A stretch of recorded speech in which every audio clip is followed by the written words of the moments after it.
ආයුබෝවන් ශ්‍රද්ධාකාමී වාසනාවන්ත පින්නතුනි, අදත් ඔබ සියලු දෙනා මේ සූදානම් වන්නේ විවේකී ඉරිදාවේ උදෑසන 8ට ඔබ බලාපොරොත්තුවෙන් සිටි මෙත්නෙත් පාමුල ධර්මදේශනාව ශ්‍රවණය කිරීම සඳහායි. අද මේ පින්වන්ත වූ කර්තව්‍ය ඉටු කර ගැනීම සඳහා පුණ්‍යවන්ත දායකත්වයෙන් කටයුතු කරන්නේ කොස්වත්ත බුලුගහගොඩ පදිංචි ලලිතා දිසානායක මහත්මිය විසින්. ලලිතා දිසානායක මහත්මිය ඇතුළු ඒ පවුලේ සියලු පින්නතුන්ගේ බලාපොරොත්තු ඉටු වෙන්න කියලා ප්‍රාර්ථනා කරමින් අදත් මේ උතුම් ධර්මදේශනාව පවත්වන්නට වැඩම වූ ගෞරවනීය දේශිකානන් වහන්සේ ඔබ බෙහෙවින් ආදරය කරන අතිපූජනීය කැටවල හේමාලෝක නාහිමිපාණන් වහන්සේට දැහැත්වට්ටිය පිළිගන්වමින් අපි ආරාධනා කරමු අද මේ උතුම් ධර්මදේශනාවට මුලපිරීම සඳහා. ගම්පහ මිරිස්වත්ත හෙට්ටිය දෙනිය ශ්‍රී සුදර්ශන ධර්මනිකේතනාධිපති විචිත්‍රභානී ශාස්ත්‍රපති රාජකීය පණ්ඩිත අතිපූජනීය කැටවල හේමාලෝක නාහිමිපාණන් වහන්ස ඔබ වහන්සේටයි මෙලෙස ගෞරවයෙන් නමස්කාරපූර්වකව ආරාධනා කරන්නේ අද මෙත්නෙත් පාමුල ධර්මදේශනාව මෙලෙසින් ආරම්භ කිරීම සඳහා. අවසරයි ස්වාමින් වහන්ස. සාදු සාදු සාදු. ලෞතුරා අමාදම් සිසිල තුන්ලොව ගලා යන මේ පින්වන්ත මොහොතේ කවදත් ඊතා සදහැ සිතින් සඳහම් නදට එක්වන අප්‍රමාණ දිව්‍ය සමූහයටයි අපේ සමාරම්භක පූජනීය ආරාධනාව මෙසේ සිද්ධ වන්නේ. දිනිදු නැගෙන මොහොතේ සිට හැමදාම දෙවිඳුන් කරයි තුනුරුවනට නැමදීම ඒ පින් බලය එම දිවියෙම පලදීම සිදුවන නිසාවෙනු දහමට ලංවීම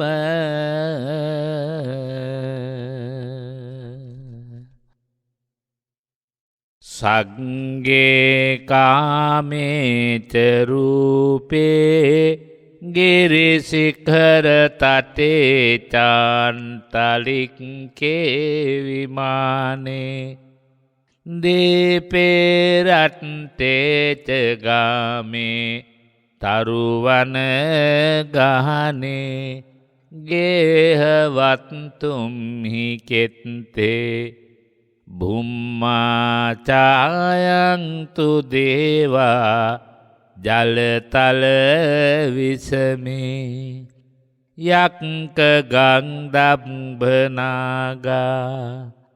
තිට්ටන්තා සන්තිකේදං මුනිවර වචනං සාධවෝ මේ සුනන්තු.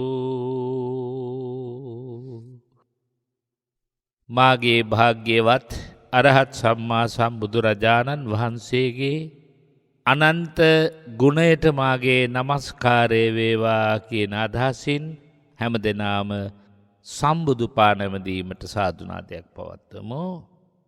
මෙත් කරුණා දැහැන නිරතුරු පැතිරීම සමවත් සුවය තුල බුදුගුණ පැතිරීම තුන් ලෝකයට නිති සුවසෙත හිමිවීම සිහිකොට කරමි මගේ බුදු රජු නැමදීම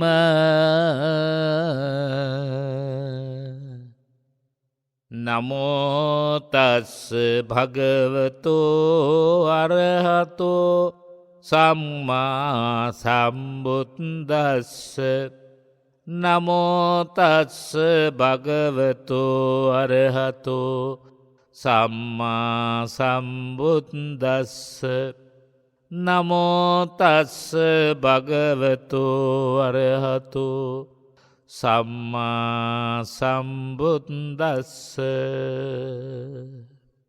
අත්තානමේව පඨමං පතිරූපේ නිවේසයේ අතඤ්ඤ මනුසාසෙය්‍ය නකිලිස්සෙය්‍ය පණ්ඩිතෝති.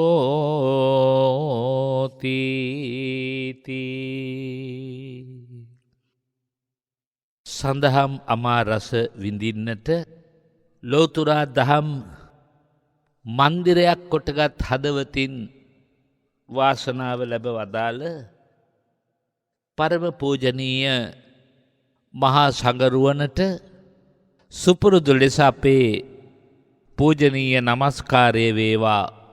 ඔබ වහන්සේලගේ ආශිර්වාදය දේශක ශ්‍රාවක අප හැමට ලැබේවා. අප සතු යම් පුණ්‍ය ශක්තියක් වේ නම් ඒ සමස්ත පුණ්‍ය ශක්තිය ඔබ වහන්සේලාට සසුන් කෙත තව තවත් වැඩ වඩන්නට නිබඳ ශක්තිය පිණිස වේවායි ප්‍රාර්ථනා කරමින් ඒ අයුරින්ම සසුන් කෙතට ඉමහත් මෙහෙවරක් සිදු කර වදාරන අපේ පූජනීය මෙහෙණින් වහන්සේලාටත් නිදුක් නිරෝගී චිරජීවනය උදා වේවා. උතුම් සඳහම් දැක්මට නිසි ඥාන දර්ශනය වේවායි අපි තා ගෞරවයෙන් ප්‍රාර්ථනා කරනවා. ධර්ම ශ්‍රාවක ශ්‍රාවිකා පින්වත්නි, අදත් ඔබට මට සඳහම් රස විඳින්නට අපේ මෙත්නෙත් පාමුල පින්වන්ත වැඩසටහන කෙරෙහි දායකත්වයේ සපයන පින්වතුන්ලා සිහිපත් කරලා සද්ධර්ම දේශනාව ආරම්භ කරන්නටයි බලාපොරොත්තුව. අද දවසේ දායකත්වයේ දරන්නේ කොස්වත්ත බුලුගහගොඩ පදිංචි පින්වත් ලලිතා දිසානායක මහත්මිය විසින්. උදාර අරමුණු රසක් හද මන්දිරේ තැන්පත් කරගෙන ඒ අතරින් මව්පියන් වහන්සේලාගේ ගුණකදම්බයට ආශිර්වාද කරන්නට, පින් අනුමෝදන් කරන්නට, එවැගේම සියලු කුලවංශයේ පින්නතුලාට සිත ශාන්තිය ප්‍රාර්ථනා කරගෙන දහම් දේශන මටත් අසන ඔබටත් ආර්ය ධර්ම අවබෝධයට මේ පින හේතු උපකාර වේවා කියන ප්‍රාර්ථනා රාශියම හදවතේ තැන්පත් කරගෙනයි අද මේ පින්වන්ත දායකත්වය උසුලන්නේ. ඒ ප්‍රාර්ථනා ඒ අයුරින්ම ඉෂ්ට සිද්ධ වේවා කියලා අපි මෛත්‍රී හිතින් ප්‍රාර්ථනා කරමු. වාසනාවන්ත පින්වත්නි, අපි තිලෝපානම් ගුරුතුමා සහ නාරෝපානම් සත්‍ය ගවේෂක ශිෂ්‍ය පුත්‍රයන් වහන්සේ පිළිබඳව සංසිද්ධි වලින් ගෙතුණු දහම් කරුණු රාශියක් මේ වෙනකොට සාකච්ඡා කළා. අදත් එහි තවත් පියවරක් ඉදිරියට තබන්නටයි සූදානම් වෙන්නේ. ඊට පෙර ආතුව අපි ධම්මපදනම් ග්‍රන්ථයට අපේ අවධානය ටිකක් යොමු කරන්න ඕනේ. කොයිතරම් ගුණයක ආදර්ශයක පිහිටලා ඕනද ගුරුවරයෙක් වේවා, සමාජයේ වැඩිහිටියෙක් වේවා, මව්පියෝ වේවා තව කෙනෙකුට අවවාද කරන්න කියන කාරණාව ඉස්පතු කරන පුංචි කතා පුවතකට ඉස්සලා ඉදහසර හදාගනිමු. පින්වත්නි, තථාගතයන් වහන්සේ දෙව්රම වැඩ සිටි කාලේ උපනන්ද කියලා තෙරණුවන් වහන්සේ නමක් මූලික කරගෙන තමයි ඒ ආදර්ශවත් කතා පුවත දම්පියාවේ ගොඩනගන්නේ. මේ උපනන්ද හාමුදුරුව හරි දක්ෂයි ධර්ම දේශනාවට. උන්වහන්සේගේ ධර්ම දේශනා අතරත විවිධ වූ තේමා යටතේ මාතෘකා යටතේ ධර්ම දේශනා කරනවා. වැඩිමනත් ප්‍රමාණයක් උන්වහන්සේගේ ධර්ම දේශනාව අල්පේච්ඡ ගුණය ගැන මූලික කරගෙන තමයි දේශනා කරන්නේ. අල්පේච්ඡ කියන අඩු ආශා ඇති කෙනෙක් වෙන්න කියන එකයි. පින්නත් ඔබ දන්නවා සරල ජීවිතයක තියෙන්න ඕන කරන ලක්ෂණ 4ක් තියෙනවා. එකක් අප්පිච්ඡතා, අනික සන්තුට්ඨිතා, අනික සල්ලේකතා, අනික සුබරතා. අපි මේ හතර සරලව තේරුම් අරගෙන ඉදිමු. ඒක අපේ එදිනෙදා ජීවිතේට සැනසille ජීවත් වෙන්න නම් අදට වඩා හෙට සෝභාමත් වෙන්න නම් හුඟක් වටින කියන කාරණා 4ක්. දැන් අපි දන්නවා සැකෙවින් අප්පිච්ඡතා කියලා කියන්නේ අඩු ආශා ඇති කෙනෙක් වෙන්න. ඒක හරි වටිනා ගුණ ධර්මයක්. දකින්න දෙයට මිනිස්සු ආශා කළාම කවදාවත් ඒ ජීවිතේ තෘප්තියක් නැහැ. දකින්න හැමදේම ගොඩ ගහ ගන්න බදා ගන්න හදන ඇත්තන් පිළිබඳව ගමේ ගොඩේ උපමාවක් තියෙනවා. හරියට දොඩම් ගොඩ බදාගත්තා වගේ කියලා. එකක්වත් අල්ලගන්න බෑ. විශාල ගොඩක් දොඩම් දැක්කම දෝත දිගු කරලා බදා ගන්න හදනවා අර ඔක්කොම. එකක්වත් අල්ලගන්න බෑ. ඔය අධික තණ්හාවෙන් කටයුතු කරන මිනිස්සු ඉන්නවා නේද? ඒ දැඩි ලෝභකම නිසා හැමදාම ජීවත් වෙන්නේ අසහනේ. මට මදි කියන අදහස තමයි හැම වෙලාවෙම මහේච්ඡතාවෙන් යුක්ත වෙච්ච මනුස්සය ළඟ තියෙන්නේ.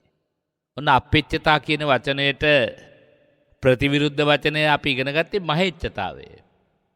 මහත් ආශා ඇති බව. ඒ නිසා පින්නත් ඔබ හිතනවා නම් උත්සාහ කරලා හරි හම්බ කරගත්තු දේවල් දිහා බලලා මගේ උත්සාහයේ ප්‍රමාණයට මගේ ලැබීමේ ප්‍රමාණයට මේ ඇති.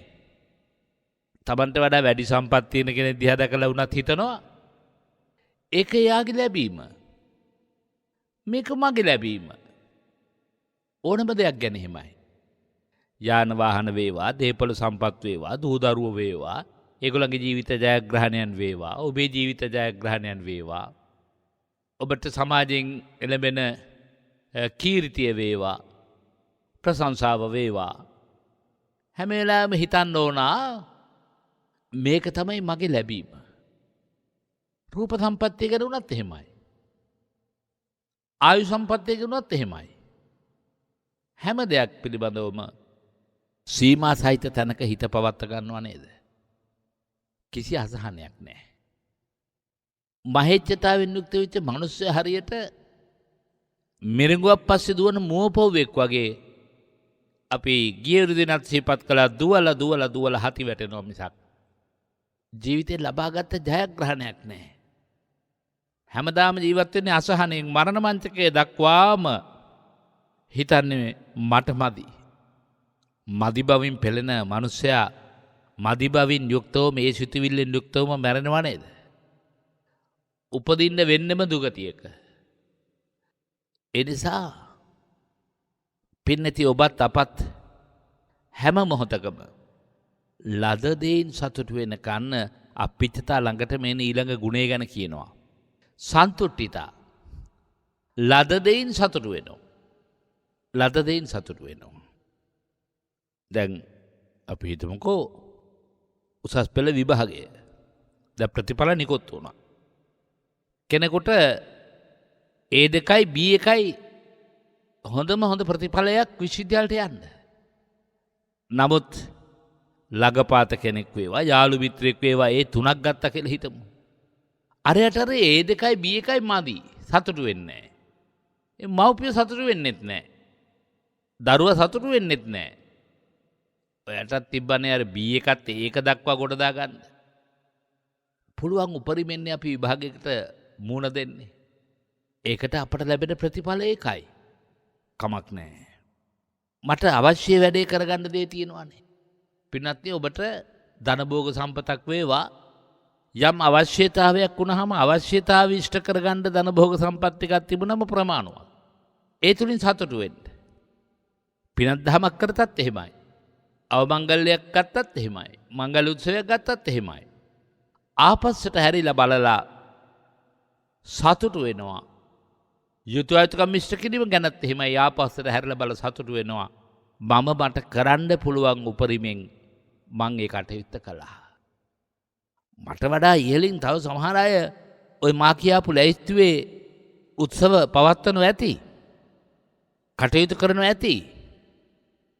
අපි ඒ ගැන හිතන්න ගියොත් මමත් ඒ තත්ත්වයට ගිහින් මිසක් සතුටු වෙන්නේ නැහැ කියලා අපිට කවදාවත් එතෙන්ට යන්න බෑ. හොඳයි අපි එතෙන්ට යන්න පුළුවන් වුණා කියමු. එදාට ඒ සතුට භුක්ති විඳිමු. අද දවසේ අදට සතුට අපි භුක්ති විඳින්න ඕනේ. සන්තුෂ්ඨිතා සල්ලේකතා ඇදුම පැළඳුම වේවා යාන වාහනේ වේවා ගෙදර දොර වේවා බොහොම සැහැල්ලු ලෙස අපට උහුලා දරා ගන්න පුළුවන් වෙන විදිහට සකස් කරගත්තොත් තමයි ඇත්තට මේ ජීවිතේ ලස්සන. ඇත්තට මේ ජීවිතය සුන්දර. එය හරි සැහැල්ලු පැවැත්මෙන් යුක්තව ඉන්නවා. එයාට තරංගයක් නැහැ කායකවත්. අර බා කිව්වා වගේ අඳිර පළඳින දේ කියලා හිතමු. අනුන්ට පේන්න අනිත් අය සතුටු කරන්න නෙමෙයි. මම මට පුළුවන් හැටියට සැහැල්ලුවෙන් ඇඳුම ඇඳලා සතුටු වෙන්න පුළුවන් නම් මේ ඇඳුම ගත්තේ ණයට නෙවෙයි කියලා. මේ ඇඳුම ගත්තේ මට පුළුවන් විදිහට කියලා. කොච්චර ලොකු සන්තෝෂයක්ද කියලා බලන්න. යාන වාහනයක් ගැනත් එහෙමයි. ඔබට පුළුවන් හැටියට සැහැල්ලු පවත්වගෙන යන්න පුළුවන් දේ වාහනයක් ඔබට ඕන වාහනයක් තියෙන එක හොඳයි. අපි හිතමු වාහනයක් නැහැ කියලා. වාහනයක් ගන්න හිතේ බලාපොරොත්තුවක් තියෙනවා. එහෙම බලාපොරොත්තු තමයි මිනිහා ජීවත් කරවන්න ඉදිරියට යවන්න එක වැරදක් නැහැ. නමුත් එතෙන්ට එනකන් ඒක මානසික අසහනයක් බවට පත් කරගන්න නැතුව හිත සැහැල්ලුවෙන් පවත්ව ගන්න ඕනේ. ගත සැහැල්ලුවෙන් පවත්ව ගන්න ඕන. ඕනෑවට වඩා ලොකු බරක් Tamanට උහුලන්න බැරි බරක් දෝතට ගත්ත කෙනෙකුට වැඩි දුරක් යන්න බෑ. Tamanට උහුලගෙන යන්න පුළුවන් දරාගෙන යන්න පුළුවන් බරක් ගන්නවා නේද දෝතට? ඕනෑ තරම් දුර ප්‍රමාණයක් යන්න පුළුවන්. මොකද Taman ගත්ත බර සැහැල්ලු බරක්. හිතටත් සැහැල්ලුයි අතටත් සැහැල්ලුයි. ජීවිතේ පුරා මේ විදිහට සැහැල්ලු බව ආරක්ෂා කරන්න. හතරවෙනි කාරණේ තමයි සුබරතා. සුබරතා කියන්නේ පහසුවෙන් පෝෂණය කරන්න. සමහර විට අම්මා තාත්තා පුළුවන් හැටියට දරුවන්ට ආහාර පාන ටික සකස් කරලා දෙන්නේ. සමහරට දරුවෝ අම්මලා තාත්තලා ඉදිරියේ තර්ජනය කරනවා. මම කන්නේ මට එපා. මේවා කන්න පුළුවන්ද? අන්න පහසුවෙන් පෝෂණය කරන්න බැරි දරුවෝ. අන්න පහසුවෙන් පෝෂණය කරන්න බැරි අය. තියෙන්නේ මොනවද? තියෙන හැටියට කාලා බීලා ඉන්න අපි දැන් මේ වෙලාවේ මේ කාලේ විශේෂයෙන් පුරුදු වෙන්න ඕනේ. තියාගෙන මව්පියෝ කවදාවත් දරුවන්ට නොදී ඉන්නේ නැහනේ. දෙන්න පුළුවන් උපරිමේ දරුවන්ට සැප විපාක ලං කරලා දෙන්නයි මව්පියන්ගේ බලාපොරොත්තුව. ඒ නිසා පරණ මව්පියෝ නිතරම තමන්ගේ දරුවන්ට උපදෙස් දෙනවා. පුතේ අපට අද වගේ දාස් ගණනින් සපත්තු තිබුණේ නෑ ඉස්කෝලේ යන්න. අපි රබර් සෙරෙප්පු දෙකක් දාගෙන ඉස්කෝලේ ගියා. ඒකින් මේ මව්පියෝ අදහස් කරන්නේ දැන් රබර් සෙරෙප්පු දෙකක් දාගෙන යන්න ඕන කියන එක නෙමෙයි. පාසලේ ඔක්කොම නිල ඇඳුමට ගැලපෙන සපත්තු දෙකක් දාගෙන යන එක නියමයක් නම් ඊටාම අඩු වියදමකින් සපත්තු දෙකක් අරන් දෙන්න පුළුවන්. මට අහවලාගේ සපත්තුක මෙච්චර වටිනවා. මට එපා මේ දෙක මේක දාගෙන යන්න වෙනවා නම් මං ඉස්කෝලේ යන්නේ නැහැ කියලා කියන ඇත් ඉන්නවනේ. එතකොටයි කියන්නේ පුතේ ඔයා ඔය ටිකෙන් සතුටු වෙන්න. ඔය පුළුවන් උපරිම දෙයින් තමයි තාත්තව කරන් දුන්නේ. තාත්තා සල්ලි දුන්නේ පුළුවන්කමකට තියෙනවටත් වැඩි වාටවත් නෙමෙයි. ඒවත් නැත්තම් කියලා පුතේ වැටු ගන්නන්න ඕන හින්දා ණයටයි මේ සල්ලි ටික ගත්. පොලියටයි ගත්තේ. ඔයාට සපත්තු දෙක අරන් දෙන්න. ඒ නිසා මම පුතා හොඳ සපත්තු දෙකක් අරන් දෙන්න පුළුවන් වෙනකන් මේක දාගෙන යන්න. එතෙන්ටයි අර කියන්නේ අපි ඒ කාලේ රබර් සෙරෙප්පු දෙකක් දාගෙන ඉස්කෝලේ ගියා. කලිසම ඉරුණට අලුත් කලිසමක් කරන් දෙන්න තරම් වත්කමක් තිබුණේ නැහැ. ඉරිච්ච කලිසමට අඬ දාගෙන අපි ඉස්කෝලේ ඇඳගෙන ගියේ. අම්මා කියනවා මටත් එහෙමයි පුතේ මටත් එක සුදු ගවුමයි තිබුණේ. ඉස්කෝලේ ඇරිලා ආවම හොදලා පොල්ලත්තේ රඳවලා සමහර විට ලිපට අල්ලලා එහෙමත් නැත්නම් පොල් කටු පත්තු කරලා ඉස්ත්‍රික්කෙට දාලා රත් කරලා තමයි පුතේ ඉස්කෝලේ ඇඳගෙන යන්නේ පහුවදාට. නමුත් අපි කවදාවත් මව්පියන්ට අඩිහප්පල කතා කරලා අඬලා වැළපිලා මට අහවල් එක දෙනකම් මම ඉස්කෝලේ යන්නේ නැහැ කියලා කිව්වේ නැහැ. අපි පහසුවෙන් පුළුවන් තරමට පෝෂණය වුණා. සමහර වෙලාවට උදේටත් පාන් කෑල්ලක්. දවල්ට ඉස්කෝලේ ඇරලා එනකොට දෙල් ටිකක් තම්බලා. කවදාවත් මට මේවා කන්න බෑ කියලා උඩ බිම ගැහුවේ නැහැ. සුබරතා අපි දැනගෙන හිටියා අපේ අම්මට අපේ තාත්තට පුළුවන් නම් මීට වඩා දෙයක් අපට කරනවා. සමහර කඳුළු පිරිනැතින් අම්මා ළඟට වෙලා කියනවා පුතේ පුළුවන් හැටියට දෙල් කෑල්ලක් දෙකක් කාපන්. තාත්තා හැන්දෑවට වැඩ කරලා එන ගමන් හාල් ටිකක් අරගෙන එනවා අපි රැයට බත් ටිකක් අම්මු. පින්වත් මේ දුක තේරෙනව නේද? ඒ දුක තේරෙන මිනිස්සයා ඉන්නවා නේද? එයා කෝටිපති මිනිසෙක් වුණත් එයා බොහොම අල්පේච්ඡව සරලව පෝෂණය වෙන කෙනෙක්. බලන්න භාග්‍යතුන් වහන්සේ මේ මහා රාජකීය මැදුරක කිසි දෙයක අඩුවක් නැති රජ මැදුරක හැදී වැඩෙනු කුලවංශයක පසුතලයේ හැදී වැඩෙනු මහා ශ්‍රේෂ්ඨයෙක් හැටියට සරල ජීවිත පැවැත්ම ගැන බලපු හැටි. අපි මේවා අද සමාජයට ගලපලා හරවලා කියනවා වගේම බුදුරජාණන් වහන්සේත් එදා සමාජයට ගැලපෙන්න කරුණු කිව්වා. සමහර වෙලාවට මව්පියන්ගෙන් පෝෂණය ලබපු දරුවෝ මව්පියන්ට නොසලකා හරිනකොට ඒ මව්පිය බුදුරජාණන් වහන්සේ ළඟට ඇවිල්ලා කියනවා බුදුහාමුදුරනේ අද මට මහ පඟත් වෙලා මගේ දරුවෝ මට සලකන්නේ නැහැ. බුදුරජාණන් වහන්සේ සමහර බමුණන්ට ගාථා උගන්වලා තියෙනවා. මම ඔබට ගාථා 4ක් කියලා දෙනවා. ඔබේ දරුවොත් ඉන්න විශාල පිරිසක් ගමේ රැස් වෙන රැස්වීමකට ගිහිල්ලා මේ ගාථා 4 කියන්න. එතකොට ඔබේ දරුවන්ට ලැජ්ජ හිතෙනවා. ආපහු ඔබ පෝෂණය කරන්න පටන් ගන්නවා. අන්න පෝෂණය අහිමි වෙච්ච මව්පියන්ට පෝෂණය දෙන්නත් කටයුතු කළා. ඒ ගාථා පෙළ හරි ලස්සනයි පින්වත්නි, විස්තර කරන්න වෙලාව නෙමෙයි. ඒ ගාථා පෙළ එක තැනක කියනවා මම දරුව හැදුවට වඩා හොඳයි හැරමිටියක් හැදුවා නම්. ගැඹුරු වතුරක යන්න උනොත් වතුරේ ගැඹුර දකින්න මගේ හැරමිටිය මට උපකාරයි. ඒ වගේම ගමන් යනකොට සුනකයන් ආදීන්ගෙන් අවහිරයක් වෙනවා නම් ඔවුන් එලවා ගන්න මට හැරමිටිය උපකාරයි. ඒත් අද එදා මට තාතා තිබහසරේ රක්කසාපුත්ත රූපේන පජහන්ති වයෝගතං. එදා මගේ දරුවෝ පියාණෙනි කියලා මට කිව්වේ රාක්ෂස විලාසයෙන් නේද කියලා මට දැන් තේරෙනවා.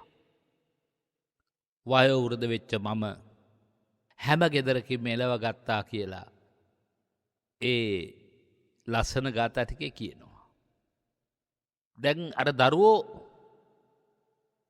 කෝටි ගාණක් මව්පියන්ගේ ධනය, තාත්තගේ ධනය උරුම කරගෙන ඒ තුලින් සතුටුුනේ නැහැ. තව තාත්තා ළඟ තීච්ච ධන ටිකක් තිබුණා. තාත්තා රවට්ටලා කියනවා තාත්තා ඉතින් ඔයාට ඉන්නේ අපි 4 දෙනානේ. ඒ නිසා තියෙන දේපලක් නැත්තම් අපිට පවරන්න. තාත්තා හොඳට බලා ගන්නවා. අන්න දරුවෝ තාත්තා මලාට පස්සේ තාත්තගේ දේපල දරුවන්ට කොහොමද? නමුත් තාත්තට කියලා කලින් ඒ ටික අතට ගත්තා. අන්න පහසුවෙන් පෝෂණය කරගන්න බැරි මිනිස්සු. ලස්සන කතා පුවත් චූටි කාලේ ඉඳලා අපිට මේ ಗುಣධර්ම වගා වර්ධනය කරගන්න ඉගැන්නුවා. බණ පොතේත් ඕනෑ තරම් ලස්සන කතා තියෙනවා. මතකයි එක තාත්තා කෙනෙක් මරණයටපත් වෙලා කිකිලියක් උඩා. හැමදාම මේ කිකිලිය රම්පිහාටුව ගානේ. ඇවිල්ලා හලලා යනවා. ඒක විකුණලා අම්මා දරුවෝ ජීවත් කරගන්නවා. අම්මට හිතෙනවා ටික දවසක් ගියාම බැරි වෙලා හරි මේ කිකිලිය නොආවොත් ඒ හින්දා ඊළඟ දවසේ එනකොට කිකිලිය අල්ලලා ඔක්කොම පිහාටු ටික එකවර ගලව ගන්න ඕනේ. අන්න මං කිව්වා ලද දෙයින් සතුටක් නැහැ, පහසුවෙන් පෝෂණය වෙන්නේ නැහැ. එහෙම මිනිස්සු කොච්චර ඉන්නවද? ඔක්කොම පිහාටු ටික ගලව ගත්තා. පිහාටු ඔක්කොම නිකම්ම පිහාටු බවට පත් වුණා. පින්නත් ඔබ අහලා තියෙන ලෝබින්ගේ පන්දම් කූඹි කනවා කියලා.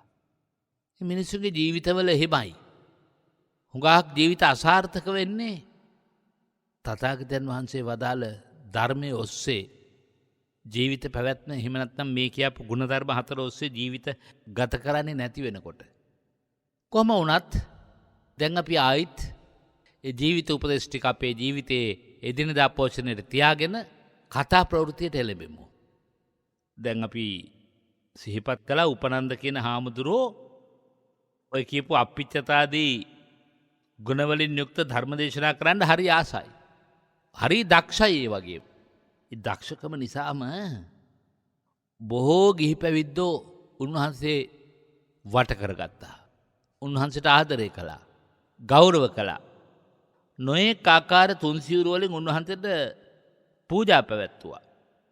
ඒ පූජා පවත්වපු භික්ෂුන් වහන්සේලා එක තුන්සිවුරකින් යැපීමේ දුතාංගයේ සමාදන් වෙලා හිටියා.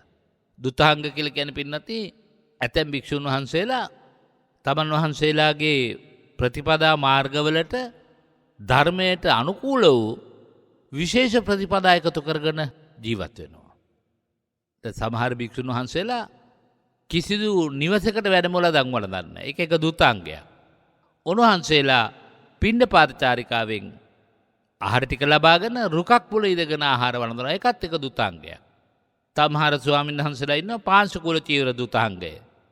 මිනියතපුර එදි කෑල්ලි වලින්ම චීවරය හදා ගන්නවා මිසක පිළිගන්නු ලබන වස්ත්‍ර වලින් චීවරය සකස් කරගන්නේ නැහැ. ඒකත් එක දුතාංගයක්. ඉතින් භික්ෂුන් වහන්සේලා වැඩිපුර තියෙන සිවුරු සියල්ලම තමන්ට බණ කියලා දෙන හාමුදුරන්ට පූජා කළා. උන්වහන්සේ හැබැයි අල්පේච්ඡතාවය ගැනමයි බණ කියන්නේ. කොහොම වුණත් හැමදෙනා වහන්සේලාම අතහරපු දේවල් උන්වහන්සේ ග්‍රහණය කරගත්තා. දැන් අල්පේච්ඡතාවයේද මහේච්ඡතාවයේද කියලා බලමු. බණ කිව්වේ අල්පේච්ඡතාවයේද. කොහොම වුණත් වස් කාලේ එළඹුණා මේ වගේ. වස් කාලේ ඇතුළත උන්වහන්සේ උපකට්ට කියලා ජනපදයකට වැඩම කළා. වස් සමාදන් වෙන්න. එක විහාරයක උපසම්පදා නොවෙච්ච තරුණ සාමණේරයන් වහන්සේලා දෙනමක් මුන්වහන්සේ දැකලා වික්ත ධර්මදේශකයන් වහන්සේ නමක් බව දැනගෙන අපිට මේ තුන් මාසයේ අපේ දායකකාරකාදීන්ටත් අපටත් උන්වහන්සේගෙන් බණ අහන්න පුළුවන් කියලා හිතාගෙන උන්වහන්සේට ආරාධනාවක් කළා අපේ ආරාමේ වස් සමාදන් වෙන්න. උන්වහන්සේ අහනවා අර හාමුදුරුවන්ගෙන් වස් කාලේ ඉවර වුණාම කොච්චර සිවුරු හම්බ වෙනවද මේ ගමෙන් ඔයාලට? ගොඩක් හම්බ වෙන්නේ නැහැ අපේ හාමුදුරුවනේ. එක සලුවක් හම්බ වෙනවා. එහෙමද? එහෙමනම් මං එනකම් මගේ පාවහන් යුවල තියන්නකෝ ඔබේ ආරාමේ. දැන් ඔන්නේ ආරාමේ පාවහන් යුවල තිබ්බා. වස් කාලේ භවභෝග සම්පත් හොයමින් ඇවිදින්න නෙමෙයි බුදුහාමුදුරුවෝ මේ වස් කාලේ පනවලා තියෙන එක ආරාමයක වැඩ ඉන්න. නමුත් මුන්වහන්සේ එතන පාවහන් යුගල තියලා තවත් ආරාමයකට ගියා. ඒ ආරාමයටත් ගිහිල්ලා අහනවා ඔබ වහන්සේලාට මම බණ කියලා දෙන්නම් දායකකාරකාදීන්ගේ වැඩ ටිකක් කරන්නම්. වස් සමාදන් වෙන්නම්. හැබැයි මට දැනගන්න ඕන වස් කාලේ ඉවර වුණාම කොච්චර සිවුරු හම්බ වෙනවද කියලා. ඒ ආරාමේ හාමුදුරුවෝ කිව්වා සලු දෙකක් හම්බ වෙනවා. චීවර දෙකක් හම්බ වෙනවා. සිවුරු රෙදි. මුන්වහන්සේ කළේ ඒ ආරාමේ හැරමිටිය තිබ්බා. ආයෙත් දැන් ආරාමයකට යනවා මහච්චතාවේනේ. තුන්වෙනි ආරාමයට යනවා. ගිහිල්ලා අර විදිහටම අහනවා මේ ආරාමේ වස් සමාදන් වෙන අයට කොච්චර හම්බ වෙනවද සිවුරු? සිවුරු 3ක් හම්බ වෙනවා. දැන් ඔබට හරි සරලයි මතක තියාගන්න. පළවෙනි ආරාමේදී කිව්වා එක සිවුරයි මොකක්ද එහි තැන්පත් කළා ආවේ පාවහක්. දෙවෙනි ආරාමයට ගියා සිවුරු දෙකක් හම්බ වෙනවා කිව්වා සැර යටි එහෙ තියලා ආවා. තුන්වෙනි ආරාමයට ගිහිල්ලා ඇව්වම කිව්වා මෙහි සිවුරු 3ක් හම්බ වෙනවා. උන්වහන්සේ පැන් ගන්න පැන් කෙන්ඩිය තියෙනවානේ. ඒකට අටුවාවේ කියන්නේ දිය කලය කියලා. දිය ගෙනියන භාජනය රංකෙන්ඩියක් වෙන්න සමහර විට. එහෙ තිබ්බා. තියලා උන්වහන්සේ ආයෙත් ආරාමයකට යන දැන් 4 වෙනි විහාරේ නේද? ඇහුවා කොච්චර සිවුරු හම්බ වෙනවද? කිව්වා සලු 4ක් හම්බ වෙනවා. උන්වහන්සේ දැන් කල්පනා කළා වැඩියෙන් එතන හම්බෙන්න හින්දා මම එතන නවතිනවා. සලු 4ක් හම්බ වෙනවනේ. ගිය ආරාමවලින් වැඩිම සලු ප්‍රමාණයක් හම්බෙන්නේ එතන. දැන් එතන වස් හදනවා කියලා වස් සමාදන් වුණා. අර කියාපු විදිහටම ගිහි පැවිදි දෙගොල්ලන්ටම ධර්ම දේශනා කළා. දැන් මේ දායක දායිකාවෝ බොහෝ වස්ත්‍රයි සිවුරුයි පූජා කළා. උන්වහන්සේ එතන වස් සමාදන් වෙලා අනික් විහාරස්ථාන 3ක් තියෙනවනේ දැන්. ඒ 3ටත් ලියුම් යවලා කිව්වා මගේ පරිස්කාර ඔයාලගේ ආරාමේ තිබ්බනේ. මොකද පාවහන් යුවල සරයටිය අර පැන්කෙන්ඩිය. ඒ නිසා මමත් ඔහෙ වස් සමාදන් වෙච්ච භික්ෂුවක් හැටියට සලකන්න ඕන. එහෙම එකක් මේ විනය පොතේ කොහෙවත් නැහැ. භික්ෂුවකට වස් සමාදන් වෙන්න පුළුවන් එක අවුරුද්දකට එක ආරාමයක විතරයි. පසල් 4-5ක අධිපතියා කියලා හිතමු. ඒ තැන්වල උපසම්පදා භික්ෂුවක් වස් සමාදන් වෙන්න කෙනෙක් නැත්තම් තබන් වහන්සේ වැඩලා වනදහන් ටික කියලා එන එක වෙනම කතාවක්. නමුත් ආරාම පහේව පිරිස එක පන්සලකට එකතු කරලා වස් සමාදන් වෙච්ච තැන විතරයි කටට පින්කමක් කරන්න පුළුවන්. සාමණේරයන් වහන්සේලාට වස් අපේක්ෂකයන් හැටියට අනාගතයේ වස් සමාදන් වෙන්න පුහුණුවන්නන් හැටියට උන්වහන්සේලාටත් අර නායක හාමුදුරුවන්ට උපසම්පදා වෙච්ච හාමුදුරුවන්ට වස් චීවර ලැබෙනකොට ලැබෙනවා. වැසිසලු ලැබෙනවා. කටන පින්කමටත් සමගාමීව ඒ ඇත්තන්ට සිවුරු පිරිකර පූජා වෙනවා. ඒක තමයි ස්වභාවය. නමුත් ඒ අතර කටිනය කියන සංඥාවෙන් පිළිගන්න පුළුවන් එක චීවරයයි. ඒක කටින පින්කමක් කරන්න පුළුවන් එක ආරාමයක විතරයි. දැන් උන්වහන්සේ කියනවා මට කටින පින්කමට ලැබෙන සියලුම පිරිකර එවන්න ඕනේ. බලන්නකෝ. ඉතින් ගැලක් පිරෙනකන් ඒ ආරාම වලින් ඒ කියන්නේ කරත්තයක් පිරෙනකන් පිරිකර බඩු හම්බෙලා එව්වා. වාහනයක් පිරෙනකන් කියලා හිතමුකෝ. ඔය අතරේ තවත් හරි ලස්සන සිද්ධියක් වෙනවා. එක තරුණ ස්වාමීන් වහන්සේලා දෙනමකට හම්බ වුණා සලු දෙකකුයි වටිනා කියන පළසකුයි. දෙනමට හම්බ වුණා මොනවද? වටිනා සලු දෙකකුයි පළසකුයි. දැන් ඒ දෙනමට හරි ගැටලුවක් මේක බෙදා ගන්න බැරුව. වාද කරමින් ඔහොම ඉන්න ගමන් කල්පනා කළා ආවල් හාමුදුරුවෝ බණ කියනවා උන්වහන්සේගේ මේ ප්‍රශ්නෙට හොඳ උත්තරයක් අපි දෙන්නට හදාගත්ත හැකි අපි යමු කියලා සලු දෙකත් අරගෙන අර වටිනා කියන පළසත් අරගෙන ගියා දැන් බෙදා ගන්න. අර හාමුදුරුවෝ කියනවා මුලින් මම ඔකට ඕන නෑ ඔය දෙන්නම කතා කරලා බෙදා ගන්න. අනේ ස්වාමීනි එහෙම බෙදා ගන්න බෑ ඔබ වහන්සේ බෙදලා දෙන්න. හැබැයි එහෙමනම් මගේ වචනේ ඔබ වහන්සේලා පිළිගන්නවද මං කියන එක? ඒ පිළිගන්නවා නම් මට පුළුවන්. හොඳයි හොඳයි. ඒ ස්ථාවරේ අපි පිටලා ඉන්නම් ස්වාමීනි බෙදලා දෙන්න. උන්වහන්සේ මොකක්ද දන්නවද කළේ? සලු දෙක උන්වහන්සේලා දෙනමට දුන්නා. දැන් අඩු ආශය ඇති කෙනෙක් වෙන්න කියලා බණ කියන හාමුදුරුවෝ මේ සාටක දෙක විතරක් අර දෙනමට දීලා කියනවා මම ධර්ම කතිකයන් වහන්සේ නමක්නේ. මේ වටිනා පළස මට පෙරව ගන්නත් පුළුවන්. ඒක එළලා වාඩි වෙලා ධර්ම දේශනා කරන්න පුළුවන්. ඒ නිසා ඔබ වහන්සේලාට වැඩියෙන් ප්‍රයෝජන මේක මටයි. අර වටිනා කම්බිලි අරගත්තා. ඒකෙන් විපිලිසර බවට පත් වෙච්ච අර තරුණ හාමුදුරු දෙනම මේ නඩුව ආයෙත් කියන්න ගියා බුදුහාමුදුරු ළඟට. බුදුරජාණන් වහන්සේ වදාරනවා ඔය භික්ෂුව ඔයාලා දෙන්න විපිලිසර බවට පත් කළේ කලකිරීමට පත් කළේ දැන් විතරක් නෙමෙයි. අතීතෙත් එහෙමයි. අනේ ස්වාමීනි අතීත කතාවත් කියලා දෙන්නකෝ. දිය බල්ලෝ දෙන්නෙක් හිටියා. මහණෙනි දිය බල්ලෝ දෙන්නෙක් හිටියා අතීතේ. අනුතීර වාරී ගම්භීර වාරී කියලා. අනුතීර වාරී ගම්භීර වාරී කියලා දිය බල්ලෝ දෙන්නෙක් හිටියා. මේ දිය බල්ලෝ දෙන්නට හම්බෙනවා රතු පාට ඒ දිලිසෙන මාළුවෙක්. දැන් මේ බල්ලෝ දෙන්නා මේ මාළුව අරගෙන බෙදා ගන්න බැරුව දඟලනවා. අර හාමුදුරුවෝ දෙන්නට සලු දෙකයි පළසයි බෙදා ගන්න බැරි වුණා වගේ. එක දියබල්ලෙක් කියනවා මට ඔළුව පැදෙස ඕනේ. උඹට වලිගේ පැදෙස. දැන් වාද කරන මට ඔළුව පැත්ත ඔයාට වලිගේ පැත්ත කියලා.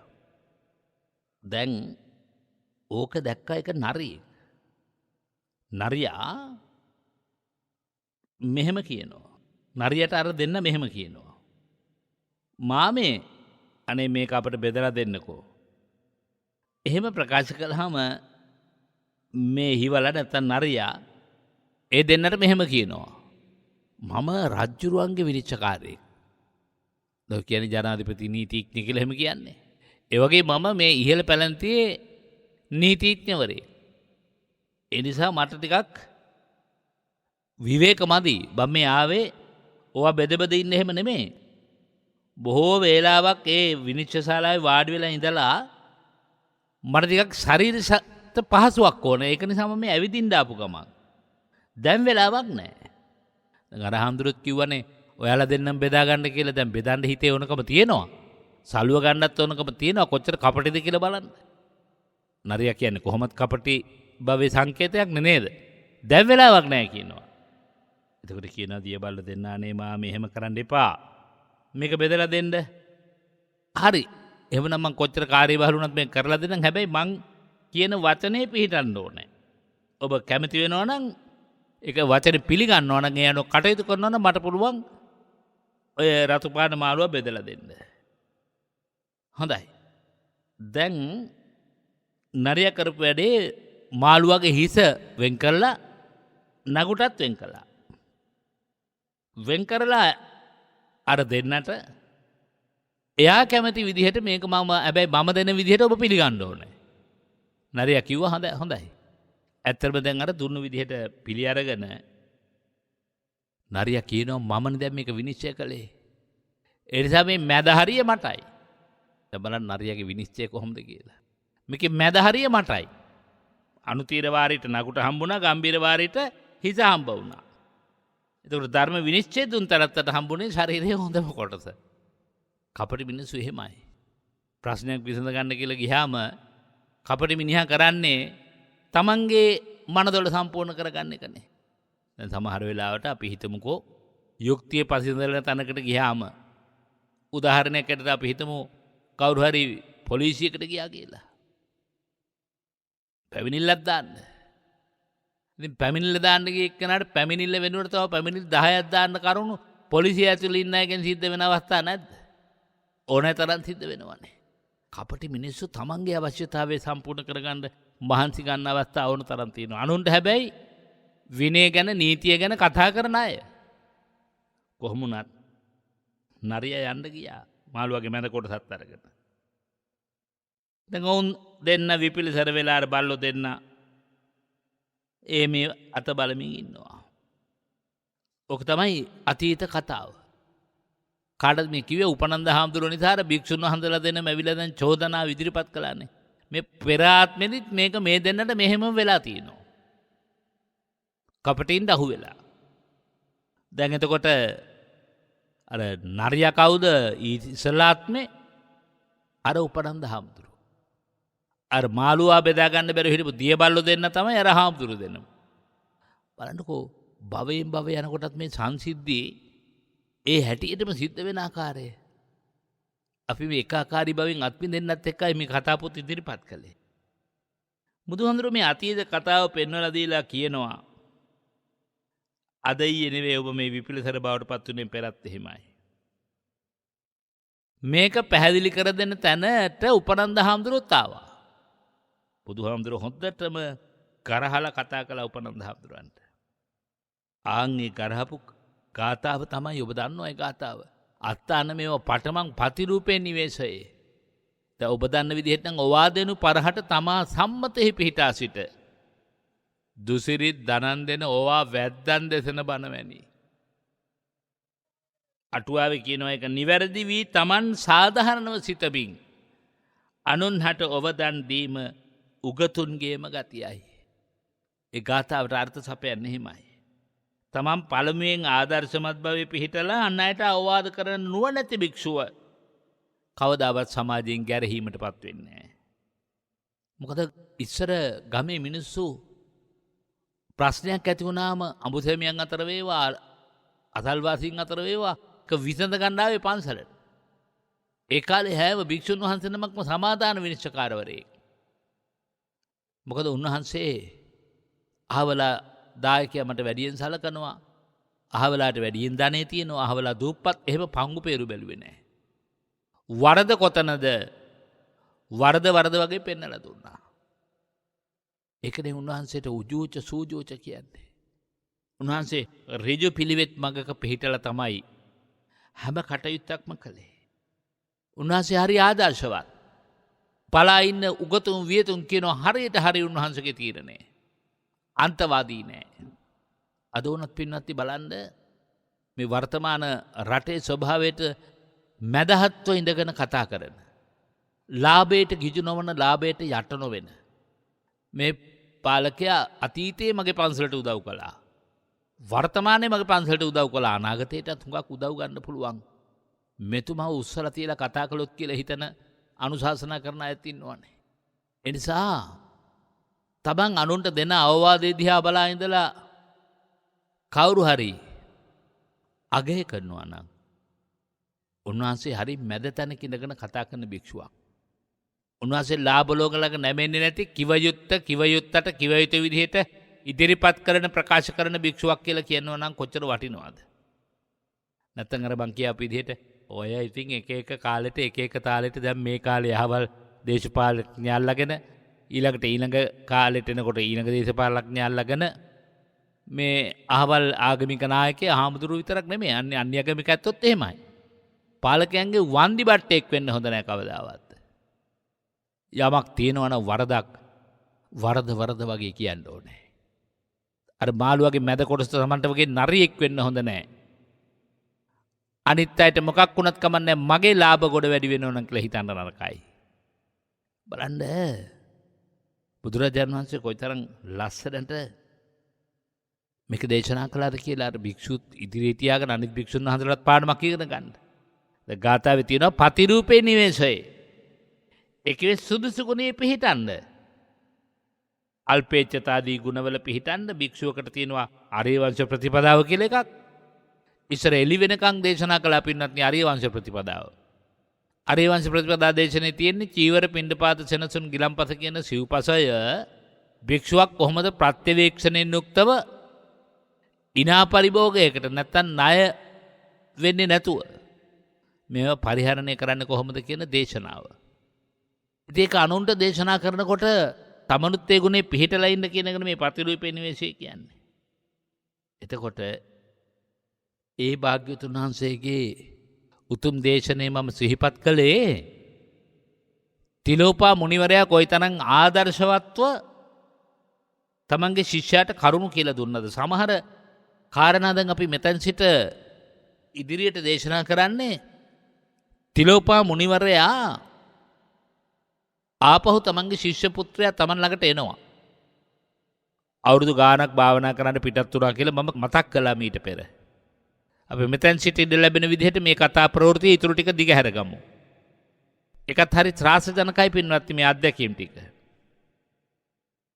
වසරක විතර කාලයක් භාවනා කරලා නාරෝපා කියන මේ ශිෂ්‍ය පුත්‍රයා නැත්නම් ආමුදුරෝ සත්‍ය ගවේෂකයා භාවනා ක්‍රමාතර තියෙන ಭಾರತයේ මහා මුද්‍රාව කියලා එකක්. අදත් එහෙමයි ධානලාභීන් එහෙම භාවනා කරනකොට ඒගොල්ලන්ගේ අපේ ධ්‍යාන ප්‍රථම ධ්‍යාන ද්විතීය ධ්‍යාන කියනවා වගේ ඒගොල්ලන්ගේ භාවනාවට නම් තියෙනවා. ඒතර මහා මුද්‍රාව ඇතුළු බලගතු භාවනා ඉගෙන ගන්න උන්වහන්සේට තවදුරටත් සිතුවිලි පහළ වුණා. දැන් භාවනාවකට බැසගත්ත කෙනෙක් පින්වත්නි භාවනාවේ සුවේ දනුනම එතන නවතින්නේ නැහැ. පියවරෙන් පියවර ඉදිරියට යන්න නිතර හිතනවා. භාවනාව පුරුදු නැති එක්කෙනා භාවනාවට වාඩි වෙච්ච වෙලේ ඉඳලා හිතනවා මේක කොයි වෙලාවෙ ඉවර වෙයිද දන්නේ නැහැ. ඒකට පොදු භාවනා වැඩසටහනක් යනවා කියමුකෝ. ඒකට තමන්ට වාඩි වෙන්න සිද්ධ වුණොත් නැගිටලා ය아가න්න බැරි වුණොත් තීන මිද්දේට වැටෙනවා. ඒ භාවනාව ඉවරනකම් යන නිින්ද යනවා. කොහොම වුණත් භාවනාවේ ගැඹුරු කොටස් තමයි මේ මහා බුද්ධාව කියන කොටස ඇතුළත් වෙන්නේ. ඒක හරිම බලගතු භාවනාවක්. දැන් ගුරුවරයා ළඟට ආපහු මේ භාවනාව ඉගෙන ගන්න ඇවිල්ලා ගුරුවරයාට වැඳලා කියලා කියනවා ගුරුතුමනි මං ආවේ උසස් භාවනා අභ්‍යාස ඉගෙන ගන්නයි. හොඳයි. තිලෝපා මුනිවරයා දැන් මුණ ගැහිච්ච බව ඔබ දන්නවනේ.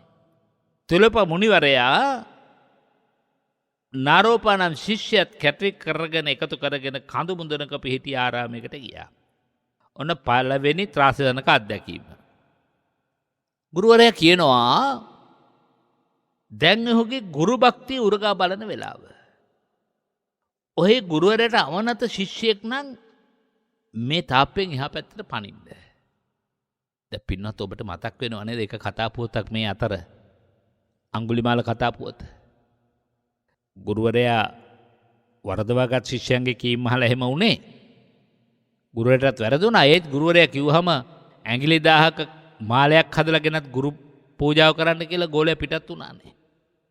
අපි බලමු නාරෝපාත් ඒ වගේ කෙනෙක්ද කියලා. නාරෝපා කල්පනා කළා වැඩි දුර හිතුවේ නෑ. තාප්පේ මතට නැගලා පහළට පැන්නා. අඩි 100 ගාණක් උසයි මේ බැම්ම. අනේ නාරෝපායේ අගාධයට ඇද වැටිලා මුළු සිරුරම තැලිලා පොඩි වෙලා පිදුරු බිස්සක් වගේ වුණා. දැන් නාරෝපා දන්නවා තව ටික වෙලාවකින් තමයි මැරෙනවා. කමක් නැහැ.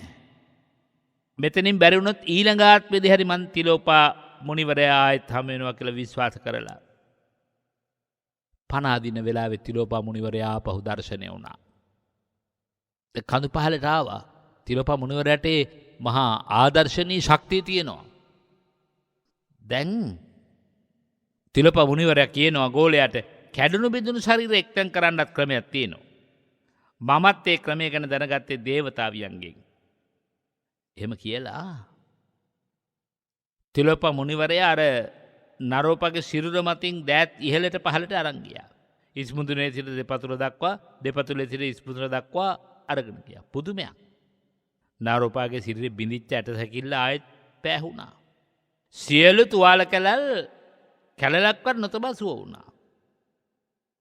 ගුරුවරයා කියනවා ගෝලයාට අන්න බණ උගන්වනවා පහු. මිනිස්සු මමත්වයේ සහිතවයි ජීවත් වන්නේ. දැන් තථාගතයන් වහන්සේගේ ධර්ම මාර්ගයෙන් නිවන දක්වා කෙනෙක් පිවිසනකොට මමත්වයේ තමයි බිඳ ගන්න ඕන පළවෙනි ලක්ෂණය. ඔබ දන්නවා ඒක. සක්කාය දිට්ඨිය කිව්වේ ඒකයි. මේ මමය, මේ මගේ ආත්මය, මේවා මගේ ආදී වශයෙන් මමත්වයෙන් යුක්තව ලෝකේ අල්ලගෙන ඉන්න තාක්කල් සසරින් එතර වෙන්න බෑ. ඒ නිසා මේ සසර ජීවත් වෙන්නෙම මමත්වේ නිසා. ඒ අය ශරීරයට මහත් ඇල්මක් දක්වනවා මේ ගුරුවරයා කියලා දෙනවා. දැන් ගෝලයාට මාර්ගඵල අධිගමනය ලබන්න අවශ්‍ය කරන මඟ පෙන්වීම වෙන්නේ මේ කරන්නේ නේද? ශරීරයක් තියෙනවා කියලා අපට මායාකාරී වින්දනයක් තියෙනවා. ඇත්තටම අපි මේ මායාවක් තුළ ජීවත් වෙන්නේ. අපේ ඉන්ද්‍රයන්ට ගෝචර වන හැමදේමත් සත්‍ය වශයෙන් පවතිනව නෙමෙයි මායාවල් කියලා භාග්‍යතුන් වහන්සේ වදාරනවා. ඒකම තමයි තිලෝපා මුනිවරයාත් මේ කියන්නේ. තිලෝපා මුනිවරයා කියනවා මායාකාරී වින්දනයක් මිනිස්සු ශරීරයෙන් ලබනවා මිසක් හැබෑවට පවතින කයක් නෑ. බලන්න භාග්‍යතුන් වහන්සේ වදාරනවා මග්ගමත්ති ගමිකෝ නවිජ්ජති. එක ලස්සන ගාථාවක. මගක් තියෙනවා. ගමනකුත් යනවා පේනවා. නමුත් එතන හැබෑවටම මගියෙක් නෑ. එහෙනම් මොකද්ද වෙන්නේ? චිත්තකිරිය වායෝ ධාතුව විසින් අර භෞතික ශරීරය මෙහෙවනවා. භෞතික ශරීරය මෙහෙවන. එන එක හරිම ගැඹුරු බණක් නේ පින්වත්. දැන් ඔබ මේ ඉඳගෙන බණ අහනවා. ඔබ සක්මන් කරමින් බණ අහනවා. ඔබ වැඩ කරමින් බණ අහනවා. සිත විසින් ඔබේ ශරීරය මේ මෙහෙවනවා. තවත් විදිහකින් ගැඹුරින් විශ්ලේෂණාත්මකව බැලුවොත් අපි හිතමු ඔබ භාවනාවට වාඩි වෙලා ඉන්නවා කියලා. ඔබ භාවනාවට වැඩලා ඉන්න ඉරියව්වත් ඔබත් කවුද කියලා අඳුර ගන්න පුළුවන් ධර්මයේ ගැඹුරට හිත පිහිටුවා ගත්තාම. කය යනු ඔබ දන්නවා සිව් මහා ධාතු වලින් නිර්මිත වෙච්ච සිව් මහා ධාතු වල එකතුවක්. ඒ සිව් මහා ධාතුවල එකතුව ඇතුළත සැඟවී තිබෙන විඥාන ශක්තිය තමයි හිත කියන්නේ. ඒ සිත විසින් ඔබේ ශරීරයේ පුම්බත් වායෝ ධාතුව විසින් තමයි පුම්බා තියෙන්නේ. ඒකට කියන්නේ චිත්තකිරිය වායෝ ධාතුව. මෙතන චිත්තකිරිය වායෝ ධාතුවක් මිස මමයයි ග්‍රහණය කරගත හැකි මගේයයි ග්‍රහණය කරගත යුතු මේක තමයි මගේ ආත්මය කියලා ග්‍රහණය කරගත යුතු දෙයක් නෑ පරමාර්ථ වශයෙන්. නමුත් සම්මුති වශයෙන් එහෙම තියෙනවා. ඒක වරදක් නෙමෙයි, ඒක බොරුවකුත් නෙමෙයි. ඒ නිසා භෞතික ලෝකය තියෙනවා කියලා හිතන එකත් මුලාවක්. කය කියන්නේත් මුලාවක් කියනවා තිලපමුණිවරයා. භෞතික ලෝකයේ තියෙනවා කියලා කියන්නේත් මුලාවක් කියලා කියනවා. හිතින් නිර්මාණය කරගත්තු දෙයක්. ඒක එහෙමනේ. දැන් ගල් ගඩොල් වැලි එකතු කරලා ගෙයක් හදනවා. විවිධ වූ මූලද්‍රව්‍ය එකතු කරලා වාහනයක් හැදෙනවා. ඒවා වෙන්වෙන්ව තියෙනකොට අපි ඒකට වාහනය කියන්නේ. ඒකට කියන්නේ මූලද්‍රව්‍ය. ගේ කොටස් වෙන්වෙන්ව තියෙනකොට අපි ඒකට ගේ කියන්නේ. ඒක එකතු වෙච්ච තැන ගේයි. භෞතික ලෝකයේ ඔක්කොම එහෙමයි. භෞතික ලෝකයේ සැකැස්ම හොඳින් දන්නවා නම් එයා වස්තු කියලා දෙයක් තියෙනවා කියලා දකිනවා. නමුත් ඒ වගේ යථාර්ථයක් දැකලා හිතනවා මෙතන හිතීමක් මිස වස්තු කියලා දෙයක් නැහැ. මෙතන තියෙන්නේ මූලද්‍රව්‍ය සම්භාරයක් විතරයි.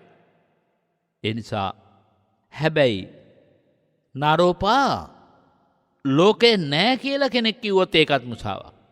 ඒ මොකද ඇහැට පේන ලෝකයක් තියෙනවා. ඇහැට පේන කයක් තියෙනවා, ඇහැට පේන මිනිස්සු ඉන්නවා. මගේ කියාගත සහසම්බන්ධතා තියෙනවා. බලන්න. දැන් මේකමනේ භාග්‍යවතුන් වහන්සේ දේශනා කරන්නේ. ද්වේසච්ඡානි අක්කාසි. සම්බුද්ධෝ වදතං වරෝ.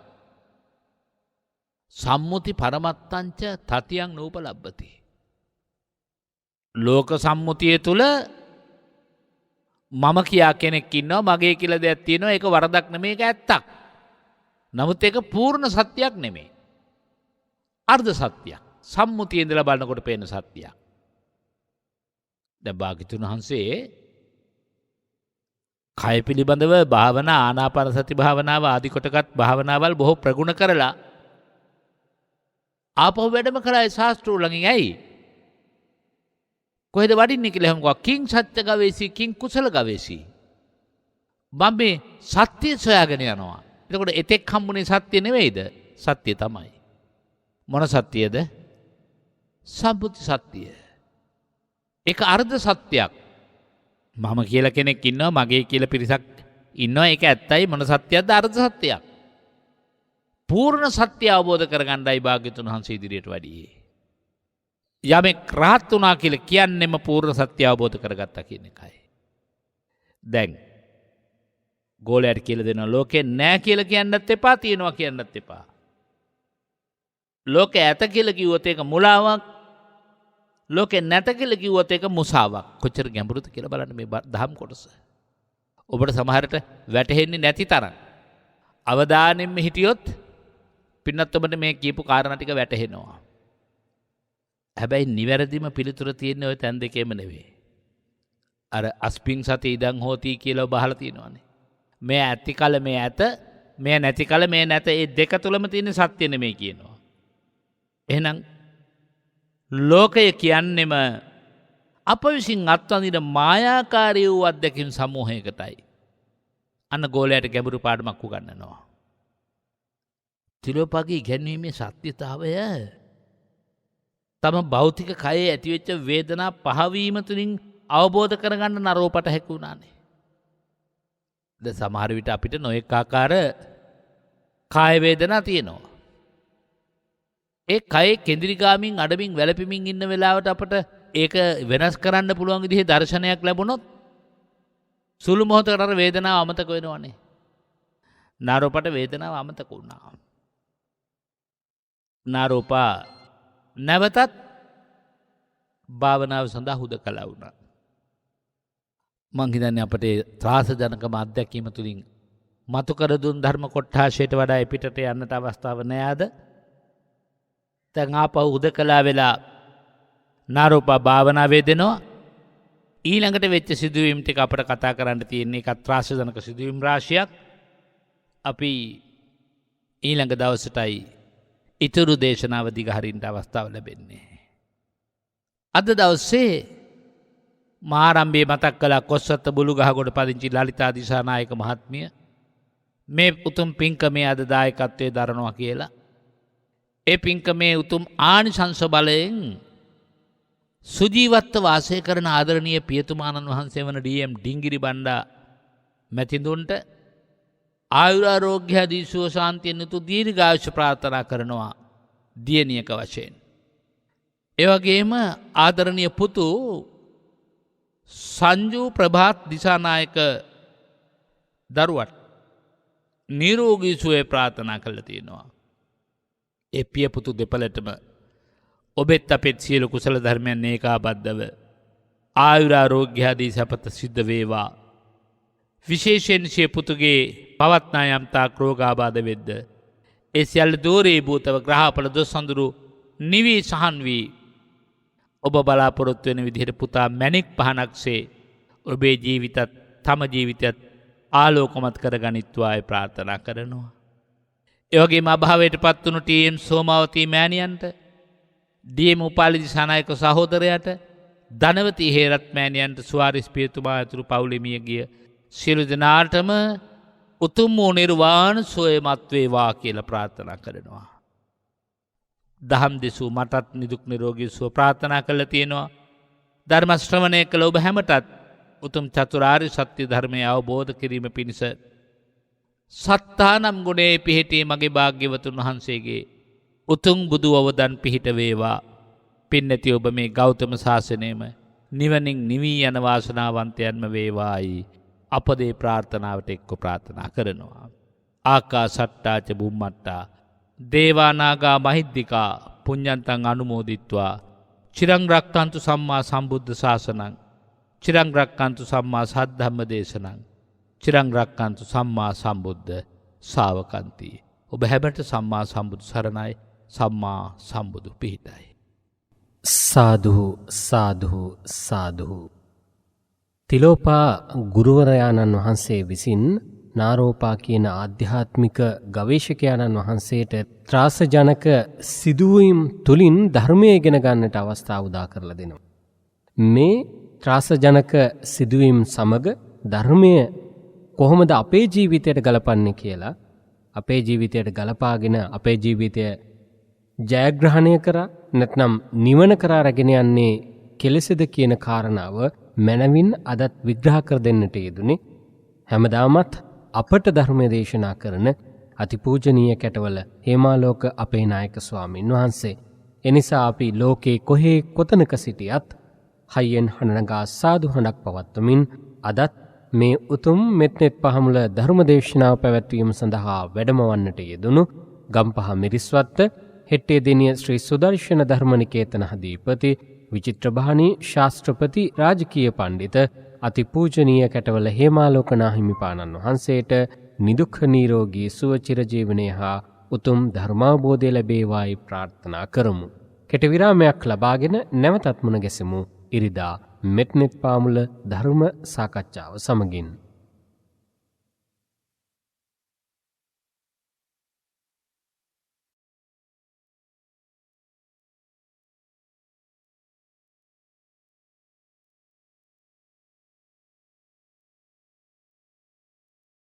හොඳයි, එහෙමනම් අපි නැවත වතාවක් ඔබ සියලු දෙනාට තෙරුවන්ගේ උතුම් වූ ආශිර්වාදය ලැබෙන්න කියලා ප්‍රාර්ථනා කරමින් ඉරිදා මෙත්නෙත් පාමුල ධර්ම සාකච්ඡාව ආරම්භ කරන්නට සූදානම් වන්නේ. ඒ වෙනුවෙන් අදත් වැඩමවන්නට යෙදුණු ගම්පහ මිරිස්වත්ත හෙට්ටිය දිනේ ශ්‍රී සුදර්ශන ධර්මනිකේතනාධිපති විචිත්‍රභානී ශාස්ත්‍රපති රාජකීය පණ්ඩිත අතිපූජනීය කැටවල හේමාලෝක නාහිමිපාණන් වහන්සේව අපේ හාමුදුරන් වහන්සේව අපි තාමත්ම ගෞරවයෙන් පිළිගැනීම සිද්ධ කරමින් ධර්ම දේශනාවෙන් අනතුරුව පවත්වන ධර්ම සාකච්ඡාවට මෙලෙස යොමු වෙනවා. අපේ හාමුදුරනේ බොහෝ ත්‍රාසජනක සිදුවීම් පෙළක ආරම්භය තමයි අද ධර්ම දේශනාවේ අවසන් විනාඩි කිහිපයේදී වහන්සේ විග්‍රහ කර දෙන්නට යෙදුනේ. කොහොමද මේක ධර්මයට අනුව විසඳාගන්නේ ධර්මයට අනුව ගලපාගන්නේ කියන කාරණාව. ඒ අනුව ඉදිරි ධර්මදේශනා තුළත් මේ ත්‍රාසජනක සිදුවීම් තුළින් නාරෝපා ඒ ආධ්‍යාත්මික ගවේෂකයාණන් වහන්සේ කොයි ආකාරයේ අත්දැකීම්ද ලබා ගන්නේ, ජීවිතය නිවීම කරා රැගෙන යන්නේ කොහොමද කියන කරුණු මනවින් දැනගන්නට පුළුවන්කමක් තිබෙනවා. වගේම ඔබ වහන්සේ කුඩා කාලයේදී ලබාගත් අත්දැකීම්, එවැගේම භික්ෂු ජීවිතයට ඇතුළත් වූ අයින් අනතුරුව ඒ ධර්මය ප්‍රගුණ කිරීමේදී, ධර්මය හැදෑරීමේදී සහ ඉන් අනතුරුව ගුරු ජීවිතය තුළ ලබාගත් අත්දැකීම්, මේ සෑම දෙයක් එක්කම සමාජයේ තිබෙන තත්ත්වය මනවින් අවබෝධ කරගෙන ඒ තුළ ධර්ම ශ්‍රාවක ඔබේ ජීවිත සුවපත් කරන්නට තමයි අපේ හාමුදුරනේ නිරන්තරයෙන්ම කරුණු ගෙන හැර දක්වන්නේ. ඉතාමත්ම වටිනවා. මේ නිසා කාලය ගලාගෙන යනවා අපිට දැනෙන්නෙම නැහැ. අපි ධර්ම දේශනාවට මනවින් සවන් දීගෙන ඉන්නකොට තිලෝපා ගුරුවරයාණන් වහන්සේ දේශනා කරන දෙයක්, කියන දෙයක්, ප්‍රකාශ කරන දෙයක් තමයි අපි ශරීරයක් තුලින් ලබන්නේ මායාකාරී වින්දනයක් කියලා. අන්න ඒ ශරීරය තුල ලබන මායාකාරී වින්දනය තව ටිකක් විග්‍රහ කරලා අද ධර්ම සාකච්ඡාව ආරම්භ කරමු කියලා මට හිතුණා අපේ හාමුදුරනේ. වාසනාවන්ත ධර්ම ගවේෂී පින්වත්නි, ජීවිතයේ හැම මොහොතක්ම ධර්මය නම් වූ මන්දිරයට පිවිසිලා ඒ ධර්මය නම් වූ මන්දිරය තුළ පවත්නා වූ දහම් කරුණු සමග සසඳා බලන විටයි පින්නැති ඔබට එහි පවතින නියම ධර්මතාවය කියන එක වැටහෙන්නේ. එහෙමයි. දැන් වින්දනය කියන එක වේදනා කියන වචනෙන් තමයි ධර්මයේ විස්තර වෙන්නේ. එහෙමයි හාමුදුරනේ. වේදනාවක් විඳින්නේ මමයි, වේදනාව දැනුනේ මටයි ආදී වශයෙන් මම මේ වේදනාව තුළ මමත්වයේ පිහිටුවා ගන්නවා. එහෙමයි. එතකොට වේදනාව යන කුමක්ද කියන එක හේතුඵල න්‍යායට අනුව තෝරනවා. එහෙමයි හාමුදුරනේ. අන්න හේතුඵල න්‍යායෙන් කරුණු අරගෙන යා විමර්ශනය කරනවා මේ වේදනාව යන කුමක්ද? එහෙමයි. වේදනාව යන කුමක්ද? මේ වේදනාව යන ස්පර්ශය නිසා හටගත්තු දෙයක්. එහෙමයි. එතකොට ස්පර්ශ වෙන්නේ මොන වගේද? එහෙමයි. ස්පර්ශ වෙන්නේ සලආයතන. එහෙමයි. ආයතන හයේ තමයි ලෝකය ස්පර්ශ වෙන්නේ. එහෙමයි. එතකොට ආයතන හය කියන එක හැදිලා තියෙන්නේ මොන වෙයින්ද? අර මා කිව්වා ධාතු පුඤ්ජයක්. එහෙමයි.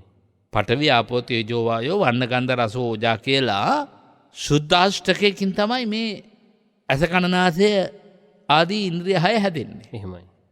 ඒ නිසා විශේෂයෙන් පංචේන්ද්‍රිය. පංචේන්ද්‍රියටයි මේ සියල්ල එතකොට ගොදුරු වෙන්නේ නේ, ස්පර්ශ වෙන්නේ.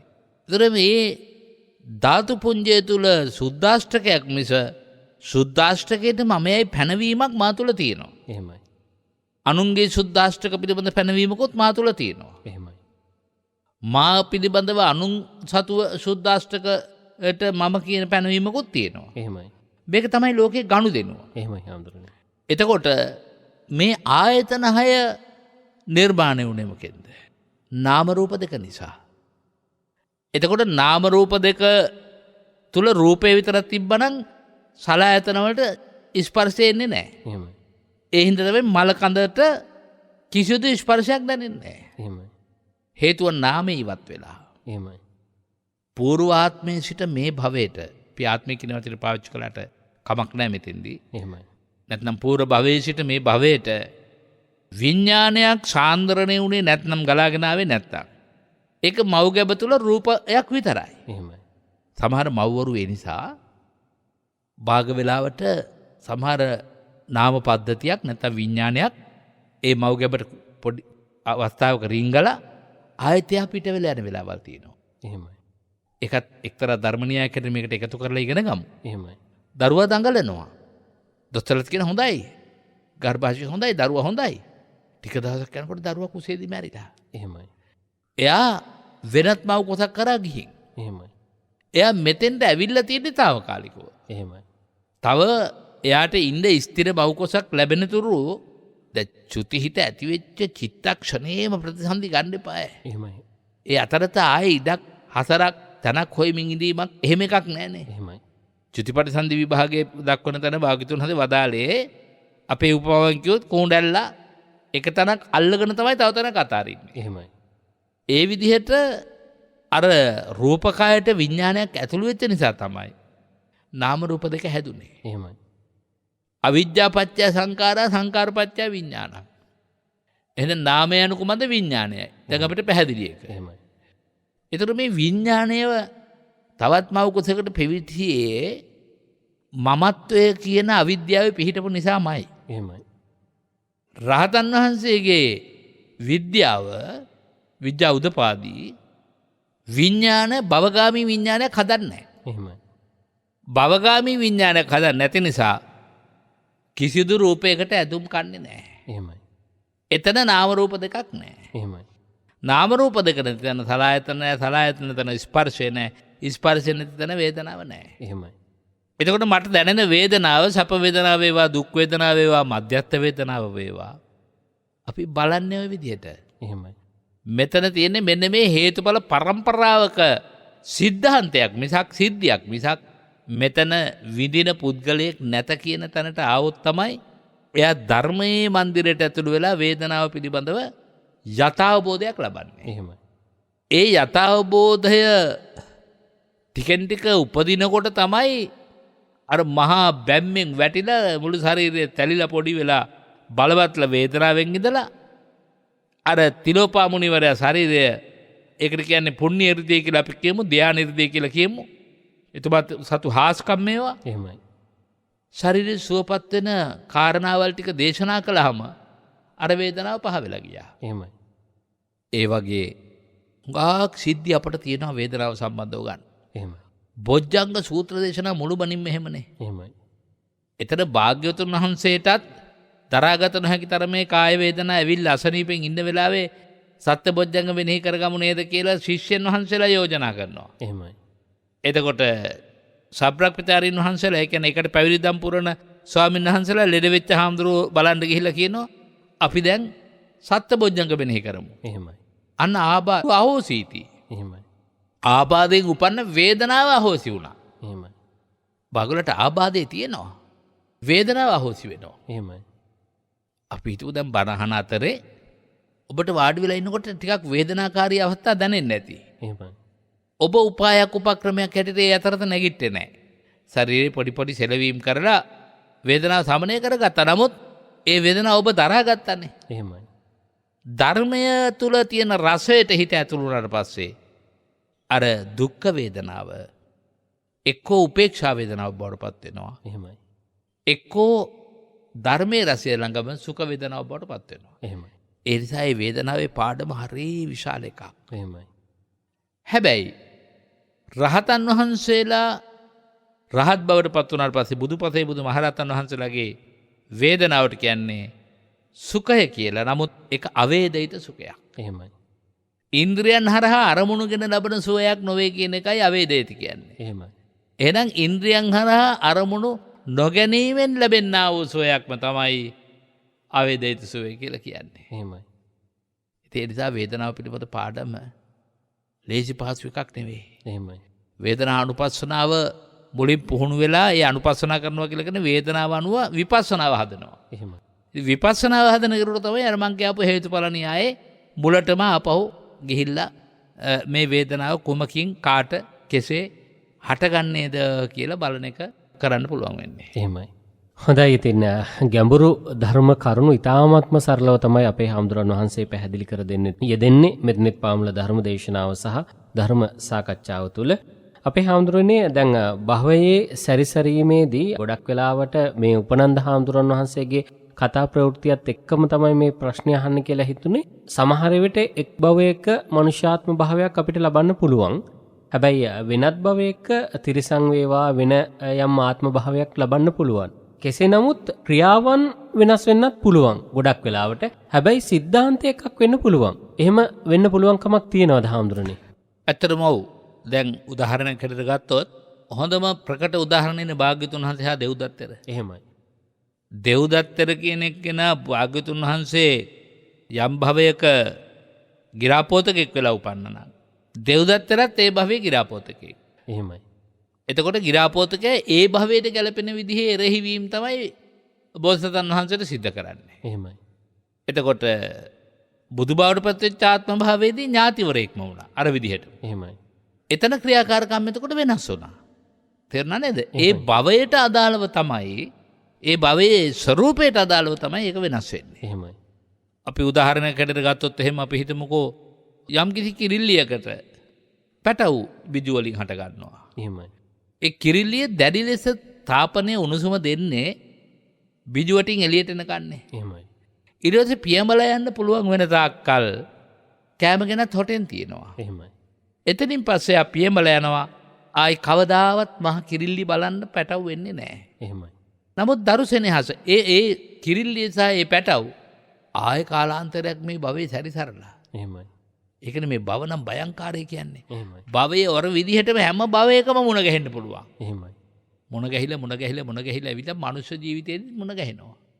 එතකොට එයා ජීවිතය ආරම්භ කරපු දවසේ ඉඳලා ජීවිතය අවසන් වෙනකන් අර කිරිල්ලිය වගේ නෙමෙයි දරුවෝ මව්පිය අතර බැඳීමක් තියෙනවා. එහෙමයි. ඒක ඒ භවයට අනුරූපව සිද්ධ වෙන දෙයක්. එහෙමයි. එහෙමයි ක්‍රියාකාරකම් වෙනස් වෙන්නේ. එහෙමයි. පැහැදිලිද? ඔව් අපේ හඳුනේ දැන් ඒ නිසාද මේ ඔය ගොඩක් වෙලාවට අපිට අපේ දෙසවනට ඇහිලා තියෙනවා සමහර විට දිගින් දිගටම දරුවන්ගෙන් හරි එහෙම නැත්නම් දෙමාපියන්ගෙන් හරි සමාජයේ කෙනෙක්ගෙන් හරි මොනවා හරි අකටයුත්තක් සිද්ධ වෙනකොට උඹ නම් මගේ සංසාරේ කර්මකාරයෙක් කියලා එනවා. ඒ ඔය කාරණාව හින්දාද? හරිනේ දැන් සංසාරය කියන්නේ මොකද්ද කියන එක බණපොතේ විස්තර කරනවා කන්දානම් පටිපාටි ධාතු ආයතනානිච. එහෙමයි. අබ්බොච්චින්නම් වර්තමානං සංසාරෝති පෞච්චති. එහෙමයි.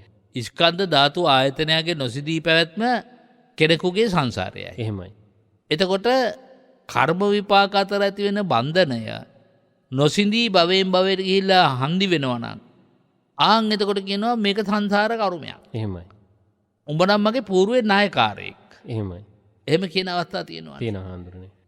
ඒක තමයි භවයාගේ ස්වභාවය. එහෙමයි. ඒ වගේම සමහර වෙලාවට තමන්ගේ දරුවෝ මව්පියන්ට නොසලකා ඉන්න වෙලාවක වුණත් බාහිර දරුවෝ බාහිර අයගේ දරුවෝ තමන්ගේ දරුවෝ වගේ සලකනවා. එහෙමයි. සමහර අම්මලා කියනවා හාමුදුරනේ මට ඉන්නේ ලේලි කෙනෙක් නෙවෙයි. මම මගේ ලේලනියට ලේලි කියලා නෑ කවදාවත්. එහෙමයි. මගේ දරුවෝ අපේ හාමුදුරනේ මේ ලේලි තරම් මට සලකන්නේ නෑ කියලා කිව්වොත් ඒක වැරද්දක් නෑ. එහෙමයි. අන්න බලන්න භවයේ එහාට මෙහාට විසිරීලා ගිහින් ආපහු එකතු වෙන හැටි. එහෙමයි.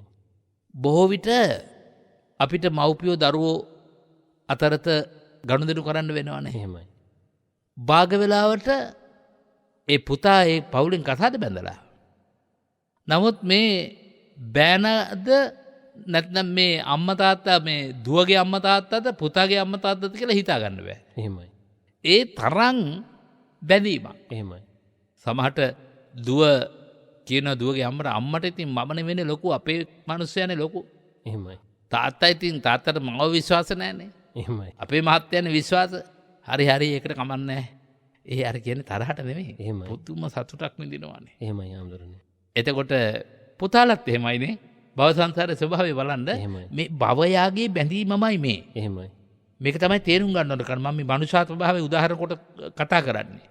එතකොට පුතා කියනවා අම්මට. අම්මා පුතා එනකොට අම්මයි පුතාගේ නෝනයි දෙන්න මොනවා හරි කතා කර ඉන්නවා. එකපාරට කතාව නවත්තනවා. මොනවද මේ ඔය කියන්නේ? උඹට වැඩක් නැහැ නේවා. ඒවා අපි දෙන්නගේ කතා. අර පුතාට ඒ වගේ සතුටක් අම්මයි පුතයි දෙන්න නැත්තම් අර නැන්දලේලි දෙන්න බස්සු වගේ ගෙදරක ඉන්නව නන්ද සතුට. දෙන්න එකතු වෙලා කතා බහ කරලා දුක සැප විසඳගෙන විවසගෙන සමහරට වයසට යනකොට කෙනෙකුගේ දුර්වලකම් තියෙන්න බැරි නෑ. එහෙමයි. ලේලි හරියට පරිස්සම් වෙන්න ඕනේ. ඒ දුර්වලකම් ළඟ හිත දෙන්න කතා නොකර ඉන්න. එහෙමයි. ඒ දුර්වලකම හරි කියලා දෙනවා නම් ඒකටත් ක්‍රමයක් තියෙනවා. එහෙමයි. ඉතින් හිත දිනා ගන්නවා කියන එක ලේසි නෑ. එහෙමයි හඳුනේ. තමන්ගේ අම්මගෙන් ලැබෙන සැනසෙල්ල නැත්නම් ආදරය තව අම්මා කෙනෙකුගෙන් ලබනවා කියන එක හරි දුෂ්කර වැඩක්. එහෙමයි. හැබැයි ඒක බොහොම පහසුවෙන් කරන්න පුළුවන් එක අදකට භවගාමී සංසාරේ පුරුද්දක් තියෙනවා නම්. එහෙමයි. ඊළඟට සමහරට අපි බලන්න සත්තු. සමහර සත්තු ඉන්නවා බල්ලෝ, ගිරව් නොඑකාකාර සත්තු. ඒ සත්තු සමහර කෙනෙක් ගෙදරක හතර දෙනෙක් හිටියොත් එක්කෙනෙකුට දෙන්නකොට තද ලෙන්ගතුකමක් තියෙනවා. එහෙමයි. සුනකෙක් ගත්තොත් එයා නැත්තම් ඉන්නෙම නැහැ. එයා කොතනද ඉන්නේ? නිදා ගන්න තැන නිදා ගන්නවා. එහෙමයි. එහෙට ඇවිදිනවද එහෙට යනවා. මෙහෙට ඇවිදිනවද මෙහෙට යනවා. එහෙමයි. සමහරවිට අපි කියනවා මේ බලු පැටියා නම් සංසාරේ මගේ කවුරු හරිමයි. එහෙමයි. අර භව දෙක වෙනස් වුණා දෙන්නගේ. එහෙමයි. නමුත් එකතුවී මෙහෙමයි. දැන් මේ සාකච්ඡාව අහන කී දෙනෙකුට ඔය අත්දැකීම් නැද්ද? එහෙමයි. අනේ ඇත්තයි. අපේ ගෙදර පූසත් ඒ වගේ. අපේ ගෙදර බල්ලත් ඒ වගේ කියලා හිතෙනවා නම් ඒක භවගාමී සංසාරේ තියෙන බැඳීමක්. එහෙමයි. හරි පුදුම එකක්. ඊළඟට කෙනෙකුගේ වේදනාව තව කෙනෙකුට දැනෙනවා නම් එහෙමයි. මනසට තව සමහර වෙලාවට අපි බලන්නේ බැඳීම් ගැන කතා කරන හුඟක් දේවල් තියෙනවානේ. අම්මා කෙනෙක් දැන් දූල පුතාලා කසාද බැඳලා එහාට මෙහාට ගිහින් බාල පුතා මහ ගෙදර ඉන්නේ කියලා අපි හිතමු. පත්තික බෙදාගෙන කණ්ඩ හදනකොට ඉක්ක වැටෙනවා. එහෙමයි. අම්මා කියනවා අනේ පොඩි එකී හුඟක් අමාරුවෙන් ජීවත් වෙන්නේ. බඩගින්නේද දන්නේ නැහැ. එහෙමයි. භාග වෙලාවට ඇත්තටම හොයලා බැලුවම බඩගින්නේ. එහෙමයි. හරියකට කන්න නැහැ.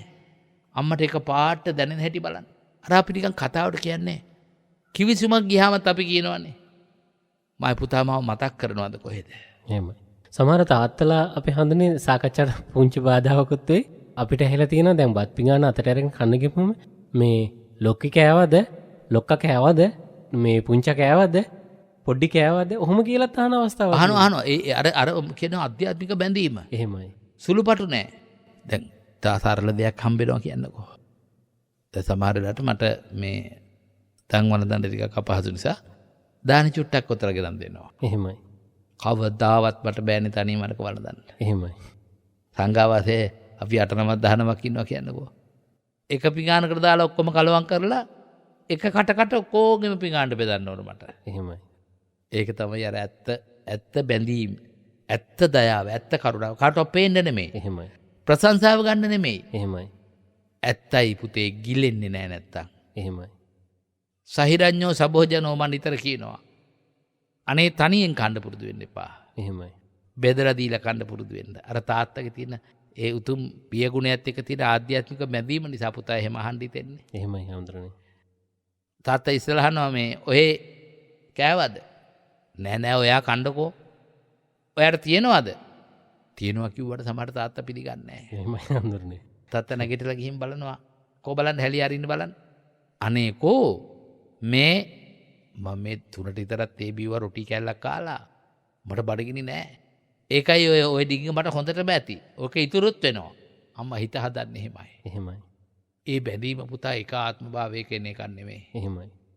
සමහරට පළමු වතාවේ මුණ ගැහිමෙන් ඇතිවෙච්ච බැඳීම වෙන්න පුළුවන් මේ භවයේ. එහෙමයි. මතු භවයක් පාසා මේක ගමන් කරනවා. එහෙමයි. එහෙම එකක් භවයාගේ බැඳීම. එහෙමයි. ඉතින් ඒ බැඳීම සමගින් ගත කරන ජීවිත ඔබ ධර්මය තුළ පිහිටා කටයුතු කරන කෙනෙක් බවට පත්වෙන්න, නිරන්තරයෙන්ම ධර්මය ජීවිතයට ලං කරගන්න, ධර්ම මාර්ගවලට පිළිපන් ඔබ ඒ තුළ ඉදිරියට ගමන් කරන්න සහ සියලු දෙනා එකට අත්වැල් බැඳගෙන එකට එක්ව පින් දහම් වල නියැලෙන්නට මේ තමයි සුදුසුම කාලය. මොකද මේ වස්සාන කාලය. සියල්ලන්ම සවස් භාගයේදී වේවා, එහෙම නැත්නම් නිරන්තරයෙන්ම අපේ භික්ෂූන් වහන්සේලා, භික්ෂුණීන් වහන්සේලා සමගින් කතා බහ කරගෙන මේ වස්සාන කාලයේ පින් පුරන්නට වැඩි වශයෙන්ම කටයුතු කරන කාලයක්. එනිසා ඔබ පුළුවන් ආකාරයට පුළුවන් විදිහට වෙහෙර විහාරස්ථානවලට ගිහිල්ලා අපේ හාමුදුරන් වහන්සේලාගේ අවශ්‍යතාවයන් හොයලා බලලා කටයුතු කරන්න වගේම සමාජයේ ජීවත් වන අපේම ආදරණීය සදහවත් පිරිසගේ අවශ්‍යතාවයන් ඉටු කරන්නට පුළුවන් නම්, පුංචි දෙයකින් හරි උදව්වක් උපකාරයක් කරන්නට පුළුවන් නම් හිතන්න ධර්මයත් එක්ක ඔබේ ජීවිතය කොයිතරම් බබළුවන්නට හැකියාවක් තියෙද කියලා. අපේ හාමුදුරනේ බොහෝ වෙලාවට අපි දකින කාරණාවක් තමයි සැහැල්ලුවෙන් ඉන්න කියලා හිතාගෙන සල්ලි තිබෙන උදවිය ඉතාමත්ම සැහැල්ලුවෙන් ජීවිතය ගත කරනවා. එය දකින්න බොහෝ දෙනෙක් කියනවා සල්ලි තියලා සැප විඳින්න පින නැහැ කියලා කියනවා. මහා කුණු ලෝභය කියලා කියනවා. අර සරල දිවි පැවැත්ම දක්නිසාවෙන් තමයි ඔහු කියන්නේ. හැබැයි ඔහුගේ ජීවිතය ඇතුළාන්තය ගත්තාම මහා පින්වන්ත ජීවිතයක්. පින්වන්ත ජීවිතයක් ගත කරත් සිතුවිල්ලකින් හරි තවත් කෙනෙකු ඉස්සරහා ඔහු යහපත් පුද්ගලයෙක් හැටියට දකිනවා. ඇයි එහෙම වෙන්නේ? නානත්ත් කාය නානත්ත් සංඥා කියලා බොහොම ප්‍රසිද්ධ ගිහියොත් නිතර භාවිතා කරන බණපදයක් තියෙනවා. එහෙමයි හාමුදුරනේ. මිනිස්සු කයින් විවිධයි. එහෙමයි. සංඥාවන්ගෙන් විවිධයි. එහෙමයි. අපි හිතමු කෙනෙකුට මහා සපසහිත යාන වාහනවල යන්න පුළුවන්. නමුත් එයා කඩේට යන්නේ සෑහෙන දුරක් කඩේට යන්න තියෙනවා කියලා අපි හිතමු. එහෙමයි. වෙළඳ පොළට. එහෙමයි. එයා පයින් යනවා. එහෙමයි. පයින් එනවා. බලා ඉන්න කෙනෙකුට හිතෙනවා. බලන්න අර යාන වාහන තියාගෙන අර මිනිහා පයින් එන හැටි කුණු පෙරේතකම. එහෙමයි. හිතෙන්න පුළුවන්. නමුත් එයා එහෙම නෙවෙයි. ඇවිදින්න යන්නේ කාය පහසුව වෙනුවෙන්. එහෙමයි. නිරෝගී බව වෙනුවෙන්. එහෙමයි. අර අපට අපේ කතාපුවත් දෙක තුලත් හම්බුණානේ මම මේ නිකන් ඉන්නව නෙවෙයි මම රාජ විනිශ්චයකාරයෙක් බොහෝ වෙලා ඉඳගෙන ඉඳලා එහෙමයි. එක ඉරියව්වේ ඉන්න බැරි නිසා මම මේ ටිකක් ඇවිදින්න යන ගමන් මේ නඩු විසඳින්න වෙලාව නෙවෙයි මේ කියලා කියන්නේ. එහෙමයි හඳුරන්නේ. ඒ වගේ මිනිසුන්ගේ ජීවිතේ ඒකාකාරී බවින් අත් මිදෙන්න බොහොම සැහැල්ලුව. බාගලට shopping bag එකක් අරගෙන ඒක සාක්කුවේ දාගෙන. එහෙමයි. කඩේට යන්නේ. වටිනා කියන බෑග් මළු අරගෙන යන්න පුළුවන්. එහෙමයි. එහෙම නෙවෙයි සෑල්ලුවෙන් අතපය දෙපැත්තට විහිදුවලා ඇවිදලා ඉතින් අරගෙන එනවා දකින්නකොට කෙනෙක් අර විදිහට හිතන්න පුළුවන්. එහෙමයි. හැබැයි අනුන්ගේ ජීවිතය පිළිබඳව අපිට අයිතියකුත් නැහැ අපි හිතන විදිහෙන්. එයා කුණු ලෝභයේද එහෙම නැත්නම් එයා පරිත්‍යාගශීලීද කියලා හිතන්න. එහෙමයි.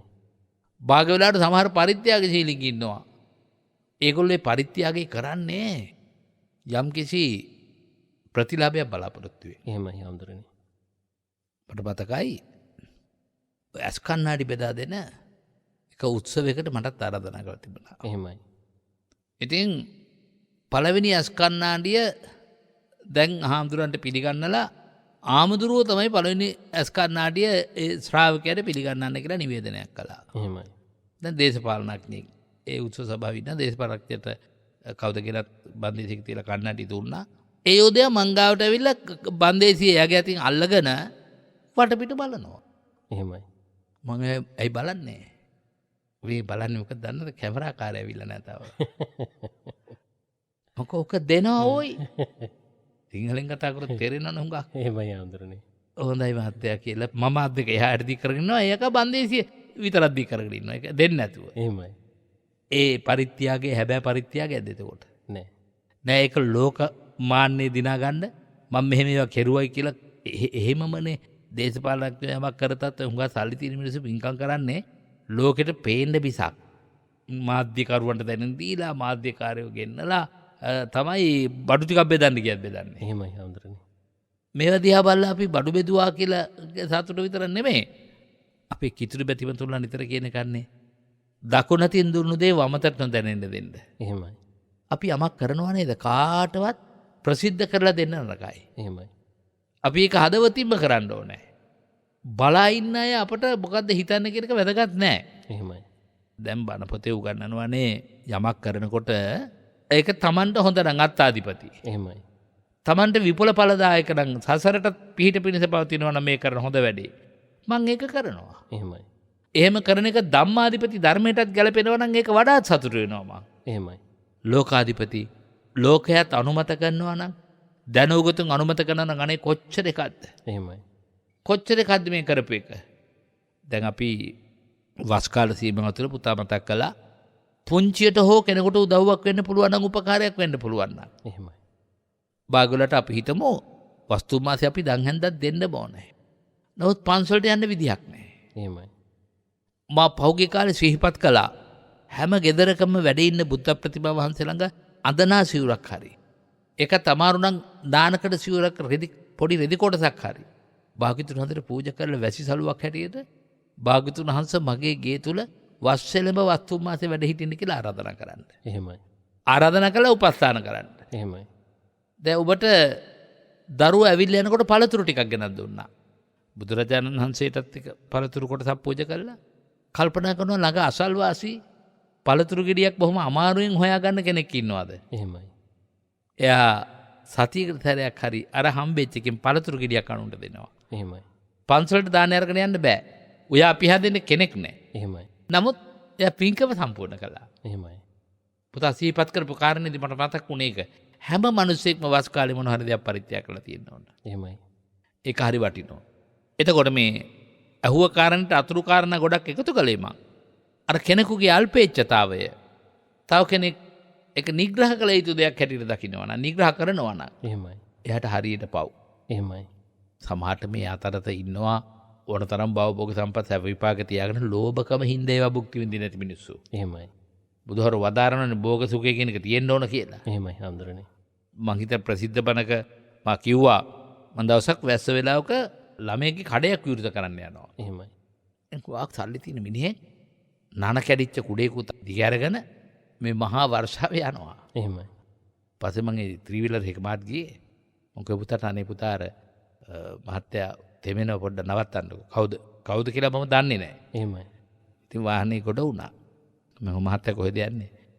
අපේ හඳුනේ ඔෆිස් එකට යනවා. ඔෆිස් එක කියන්නේ කර්මාන්තශාලාවට. එහෙමයි. මං කිව්වා අයියද ඩ්‍රයිවර්ලා නැද්ද? වාහන නැද්ද? වාහන නම් තියෙනවා. අපේ හඳුනේ තෙමෙනවා. මං කිව්වා කවුද? වාහන. මේ වැස්සේ එළියට දාපු ගමන් හඳුනේ වාහන සර්විස් කරන්න ඕන. හරි ඉතින් මිනිහා දුක් විඳගෙන යනවා. මිනිහා සර්විස් කරගන්න එක වෙනම කතාවක්. දැන් මිනිහාගේ මේ අල්පේච්ඡතාවයද සෑහළු පැවැත්මද? නෑ කුණු පෙරේතකම. එහෙමයි. ඒ වගේ යමක් තියාගෙන කන්නේ පොන්නේ නැති යාන වාහනයක් පාවිච්චි කරන්නේ නැති පෙරේත මිනිස්සු ඉන්නව නේද? ඒ අය දිහා බලලා අර විදිහට හිතුවට කමක් නැහැ. මේ මනුස්සයා වාහනේට ගොඩ වෙනකම් මං හිතුවේ නෑ හැබැයි මේ ඉන්නේ අහවල් ධනවතා කියලා. එහෙම සිද්ධිත් ඕන තරම් සමාජයේ තියෙනවා. හොඳයි අපේ හඳුරන්නේ ඔය පැහැදිලි කිරීමත් එක්කම තවත් චුට්ටක් විග්‍රහ කරගන්න කියලා හිතුවා. සමහර උදවිය ඉන්නවා ලැබෙන දේ සතුටින් බාර ගන්න. හැබැයි ඒ වගේම අතාරින්නෙත් නැහැ. ගමේ කොට ඔකට තියෙනවනේ පුතා මහා ප්‍රසිද්ධ කතාවක්. බල්ල පිදුරු කන්නෙත් නැහැ කන ගොනාට දෙන්නෙත් නැහැ. එහෙමයි. ඌ පිදුරු ගොඩ උඩ ලගිනවා. එහෙමයි. පිදුරු ගොඩ මගේ කරගන්නවා. නමුත් කුසගෙන ඉන්න ගොනාට අර පිදුරු ටික කන්න දෙන්නේ නැහැ. එහෙමයි.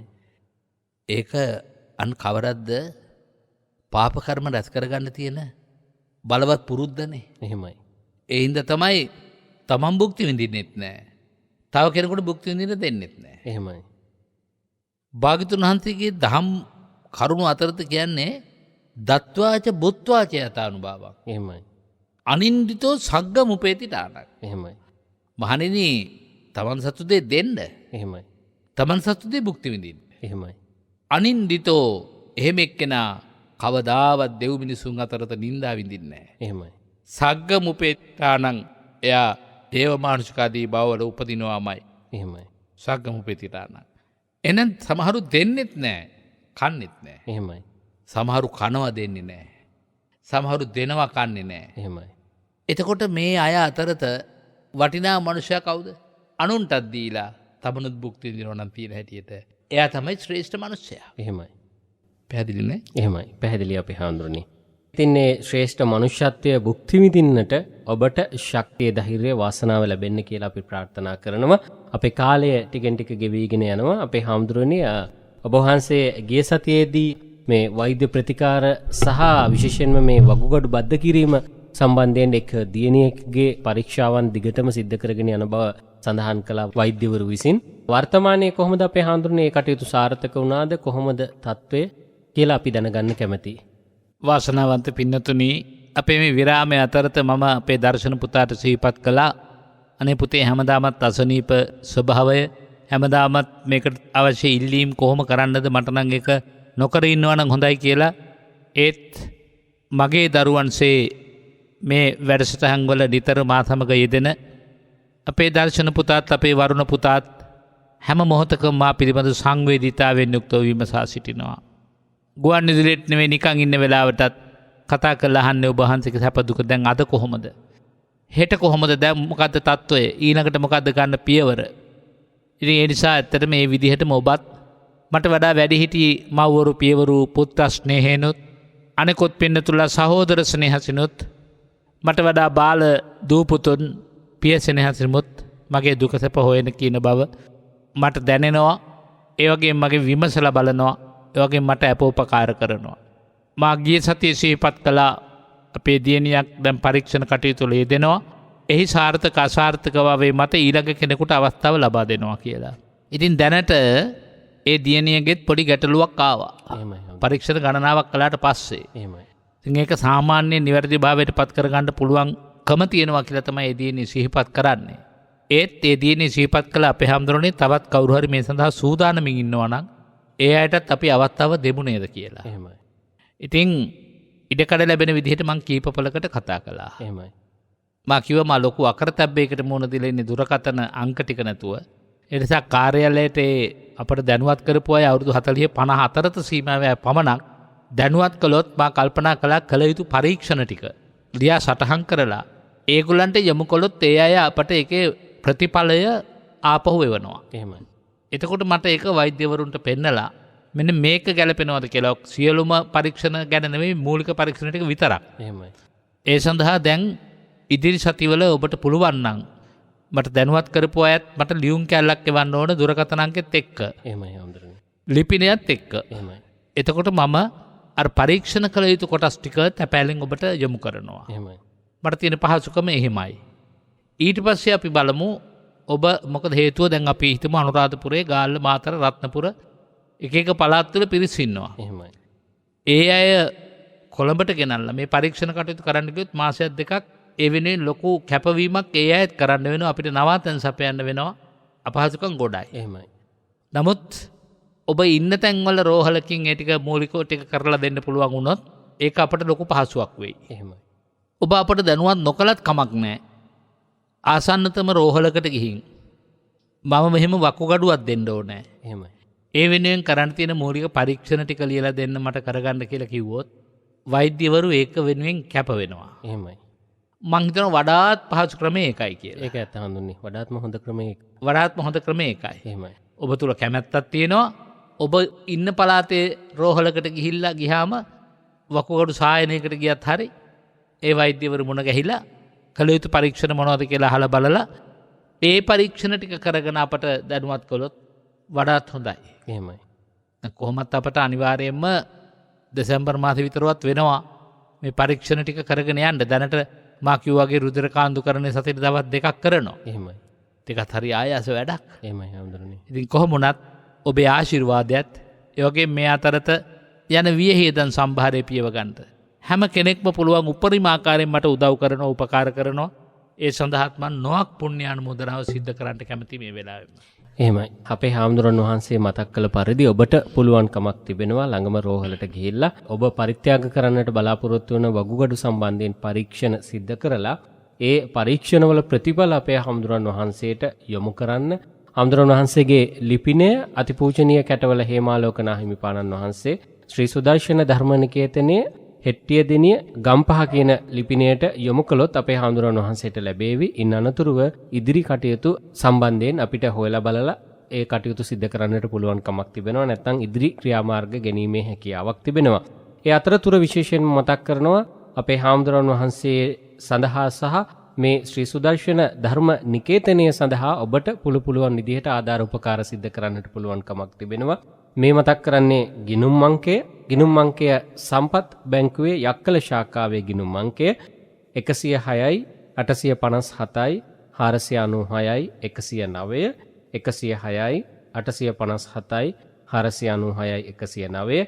ඒ වගේම අතිපූජනීය කැටවල අපේ නායක ස්වාමින් වහන්සේට කතා කරලා වැඩි විස්තර දැනගන්න පුළුවන් දුරකථන අංකය 071යි 422යි 2844 071යි 422යි 2844 දුරකථන අංකයේ කාර්යාලයට කතා කරනවා නම් 070යි 13යි 14යි 625 070යි 13යි 14යි 625.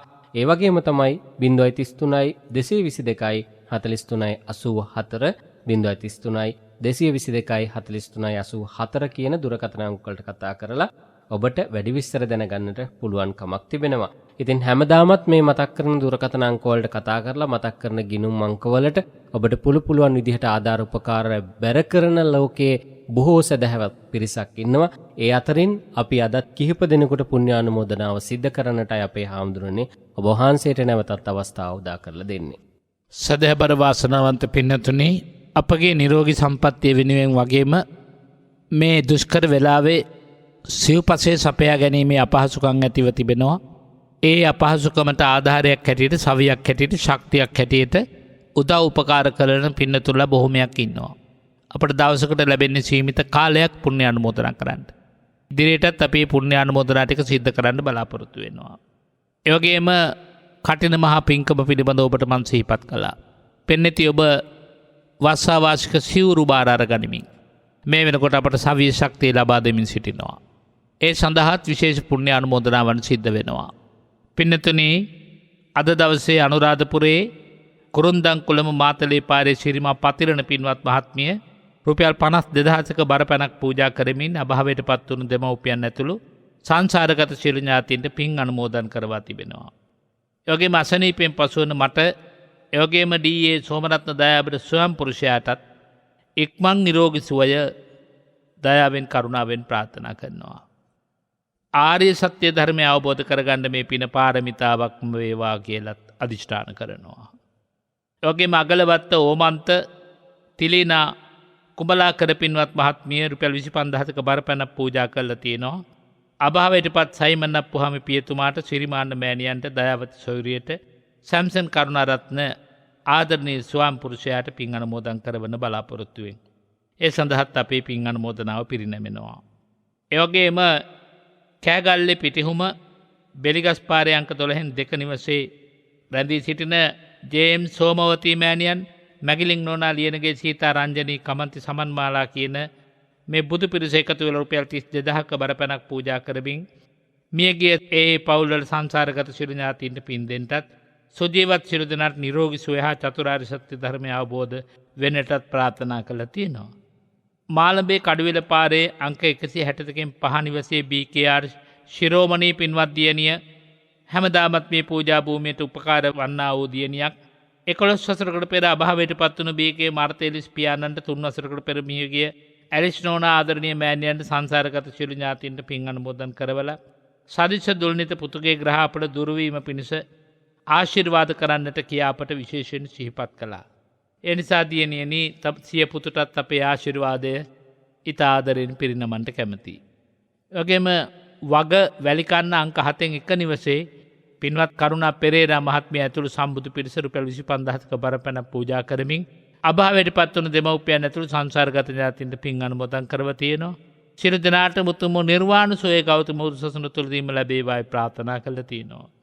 වගේම රත්නපුර හිදැල්ලන කණු කැටි අංක 8 නිවසේ PVK මැණිකේ පින්වත් මහත්මිය තමන්ගේ වාර්ෂික පින්කම වෙනුවෙන් දානමානවලට විශාල වියලි ආහාර ප්‍රමාණයක් වැඩමවලා රුපියල් 25,000ක බරපැනක් අපගේ නිරෝගී සම්පත්තිය වෙනුවෙන් වෙනම පූජා කරලා වසර 24කට පෙර අභාවයට පත්වුණු ධර්මදාස ගුරුමැටේ පියාණන්ට රණවිරු විජේශේකර බණ්ඩාර සහෝදරයාට උභයසේන කුලතුංග සහෝදරයා ඇතුළු සියලු ඥාතීන්ට පින් අනුමෝදන් කරවා තිබෙනවා.